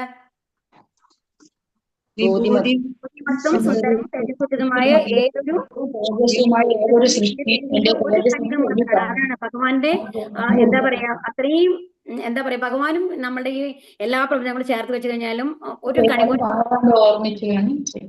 അതായത് ഒരു സമുദ്രത്തിന്റെ ഒരു ഡ്രോപ്പ് മാതിരിയേ ഉള്ളൂ എന്നർത്ഥം. അത്രേ ഉള്ളൂ. ഈ എല്ലാം കൂടി ചേർത്ത് വെച്ചിട്ടാണ് പറയുന്നത്. ഭൗതിക ലോകം മാത്രമല്ല, ആത്മീയലോകവും ഭൗതിക ലോകവും എല്ലാം കൂടി ചേർത്ത് വെച്ച് കഴിഞ്ഞാലും ഭഗവാൻ ഒരു സമുദ്രവും അത് സമുദ്രത്തിന്റെ ഒരു തുള്ളി പോലെയാണ് എന്നുള്ളതാണ് ഇവിടെ പറയുന്നത്. ഇനി ശ്ലോകം 18 അർജുനൻ ഭഗവാനെ എങ്ങനെയാണ് വിശേഷിപ്പിക്കുന്നത്? ഭഗവാൻ പരമദിവ്യോത്തമ പുരുഷനാണ്, പരമമായ അപ്പൊ ഇവിടെയാണ് അർജുനന്റെ സംശയങ്ങളൊക്കെ തീർന്നു. അപ്പൊ നമ്മൾ ചതുർശ്ലോകി പറഞ്ഞു അല്ലെ, സംബന്ധം പറഞ്ഞു, ഭഗവാന്റെ ഞാനും ഇങ്ങനെ തരണേന്ന് പറഞ്ഞു. അപ്പൊ അതൊക്കെ പറഞ്ഞു കഴിയുമ്പോൾ അർജുനൻ പൂർണ്ണമായിട്ടും അംഗീകരിക്കുകയാണ് ഭഗവാൻ ആരായിട്ട്? പരമദിവ്യോത്തമ പുരുഷനായിട്ട്. ഭഗവാൻ അല്ലാതെ വേറെ ആരും ഇല്ല എന്നുള്ള പൂർണ്ണ ബോധം അർജുനന് വരുന്ന ശ്ലോകമാണ് അത്. അതുകൊണ്ട് തന്നെ ഇത് രാവിലെ നമ്മൾ എഴുന്നേൽക്കുമ്പോൾ നമ്മൾക്ക് ചെല്ലാൻ പറ്റുന്ന ഒരു ശ്ലോകമാണ്. പരംബ്രഹ്മ പരംധാമ പവിത്രം പരമം ഭവാൻ പുരുഷം ശാശ്വതം ദിവ്യം ആദിദേവം അജം വിഭം. അപ്പൊ നമ്മൾ ആ ഒരു സേവക മനോഭാവം നമ്മുടെ ഉള്ളിൽ വരും അല്ലെ. എല്ലാം ഭഗവാനാണ്, എല്ലാം ഭഗവാനിൽ നിന്ന് വന്നതാണ്. അപ്പൊ എപ്പോഴും രാവിലെ എഴുന്നേറ്റ് കഴിഞ്ഞിട്ട് ഭഗവാനെ ഓർക്കുമ്പോൾ ഈ ശ്ലോകം പഠിച്ച ആൾക്കാർക്ക് ആ ശ്ലോകം ചൊല്ലാം. കാരണം അപ്പൊ നമ്മൾ ഭഗവാനെ സമർപ്പിക്കുകയാണ്. നമ്മൾ എല്ലാം ഭഗവാനാണ്, ഞാൻ ഒന്നുമല്ല എന്നുള്ളൊരു ഭാവത്തില്. അതുപോലെ തന്നെ രാത്രി ഉറങ്ങുന്നതിന് മുമ്പ് നമ്മൾക്ക് പറയാം തസ്മാത് പ്രണമ്യ പ്രണിതായ കായികം എന്ന് പറഞ്ഞിട്ടൊരു ശ്ലോകം ഉണ്ട്. അതിലെന്താ പറയുന്നത്? ഒരു പിതാവിനെ പോലെ, ഒരു സുഹൃത്തിനെ പോലെ അവരൊക്കെ ചെയ്യുന്ന തെറ്റുകൾ ക്ഷമിക്കുന്നത് പോലെ ഞാൻ ചെയ്യുന്ന തെറ്റുകളും എന്നെ അതുപോലെ കരുതി എന്റെ തെറ്റുകളും ക്ഷമിക്കണേ എന്നുള്ളൊരു ശ്ലോകമാണ്. വളരെ മനോഹരമായിട്ടുള്ള ഒരു ശ്ലോകമാണ് കേട്ടോ ആ ശ്ലോകം. അപ്പൊ അതും നമ്മൾക്ക് പറയാം. അപ്പൊ ഇത് ഇങ്ങനെ നമ്മൾ ഭഗവത്ഗീത പഠിക്കുമ്പോൾ കുറച്ചായിട്ട് നമ്മൾ ശ്ലോകങ്ങൾ പഠിക്കാൻ ആഗ്രഹമുള്ള ആൾക്കാർക്ക് ഇങ്ങനെ ഒരു പ്രാക്ടീസ് കൊണ്ടുവരാം കേട്ടോ. ഹരേ കൃഷ്ണ.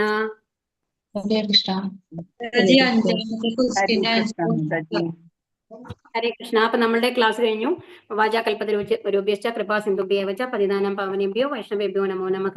ആനന്ദോപടി വൈഷ്ണവൃന്ദ കി ജയ്, പ്രഭുപാദ കി ജയ്, ഗുരു മഹാരാജ് കി ജയ്, ഗൗരി പ്രേമാനന്ദേ ഹരേ ഹരി ബോൽ. ഹരേ കൃഷ്ണ. നാളെ കാണാം. മാതാജി ജോയിൻ ചെയ്തിട്ടുണ്ടോ? ഭഗവത്ഗീതയുടെ ഉപദേശങ്ങളുടെ സാരം ഒന്നുകൂടെ പറയൂ മാതാജി. ഭഗവത്ഗീത ഉപദേശങ്ങളുടെ സാരം എന്താണെന്ന് ഒന്നുകൂടി. ഭഗവത്ഗീത ഉപദേശങ്ങളുടെ സാരം എന്ന് പറഞ്ഞു കഴിഞ്ഞാല് നമ്മള് പൂർണ്ണമായിട്ടും ഭഗവാന് സമർപ്പിക്കണം. ആ സമർപ്പിച്ചു കഴിഞ്ഞാൽ ഭഗവാൻ തന്നെ നമ്മുടെ എല്ലാ കാര്യങ്ങളും ഏറ്റെടുക്കും എന്നുള്ളതാണ് മാതാജി. ഇതാണ് ശരിക്കും പറഞ്ഞാല് ഭഗവത്ഗീത. അതായത് ആ ഭഗവാൻ നമ്മളുടെ ഉള്ളിലത്തെ ജ്ഞാനങ്ങളെ എല്ലാം നീക്കി എന്താണ് നമ്മുടെ ഉള്ളിൽ ഭഗവാനായിട്ട് വന്ന് നമ്മുടെ ഉള്ളിൽ ഇരുന്നു കൊണ്ട് നമ്മളെ ഗൈഡ് ചെയ്യും എന്നുള്ളതാണ് യഥാർത്ഥത്തില് ഭഗവത്ഗീതയുടെ സാരം എന്ന് പറയുന്നത്. അപ്പോൾ ഇതിലെന്താ പറയുന്നത്? ഇപ്പൊ നമ്മൾ ഈ 4 ശ്ലോകങ്ങളുടെ പൂർണ്ണമായിട്ടുള്ള ഒരു മീനിങ് ആണ് ശരിക്കും പറഞ്ഞാൽ ഭഗവത്ഗീത സാരം എന്ന് പറയുന്നത് കേട്ടോ. ശരിക്കും പറഞ്ഞാല് അതായത് നമ്മൾ ഭഗവാനുമായിട്ടുള്ള ബന്ധങ്ങൾ മനസ്സിലാക്കി ഭക്തി സേവനങ്ങൾ ചെയ്തു കഴിഞ്ഞാൽ ഭഗവാൻ എന്ത് ചെയ്യും? കൃഷ്ണപ്രേമം നമ്മൾക്ക് തരും എന്നുള്ളതാണ്. ഇത് ഈ ഭഗവത്ഗീത ഇതിന്റെ ശ്ലോകത്തിന്റെ ബേസിലല്ല ഞാൻ പറയുന്നത്. യഥാർത്ഥത്തിൽ ഭഗവാൻ എന്താ നമ്മൾക്ക് ചെയ്യുന്നത്? ഭഗവാൻ നമ്മളുടെ ജ്ഞാനത്തെ നീക്കിക്കൊണ്ട് നമ്മൾക്ക് ജ്ഞാനം തന്നുകൊണ്ട് ഭഗവാന്റെ അടുത്തേക്ക് നമ്മളെ കൊണ്ടുപോകും എന്നുള്ളതാണ് യഥാർത്ഥത്തില് അതിന്റെ ഇതായിട്ട് വരുന്നത് കേട്ടോ, ആൻസർ ആയിട്ട് വരുന്നത്. ഹരേ കൃഷ്ണ. ഓക്കെ, നന്ദി മാതാജി. ഹരേ കൃഷ്ണ. ഹരേ കൃഷ്ണ. ഹരേ കൃഷ്ണ. ശരി. മണിപ്രീത മാതാജി ജോയിൻ ചെയ്തിട്ടുണ്ടല്ലേ?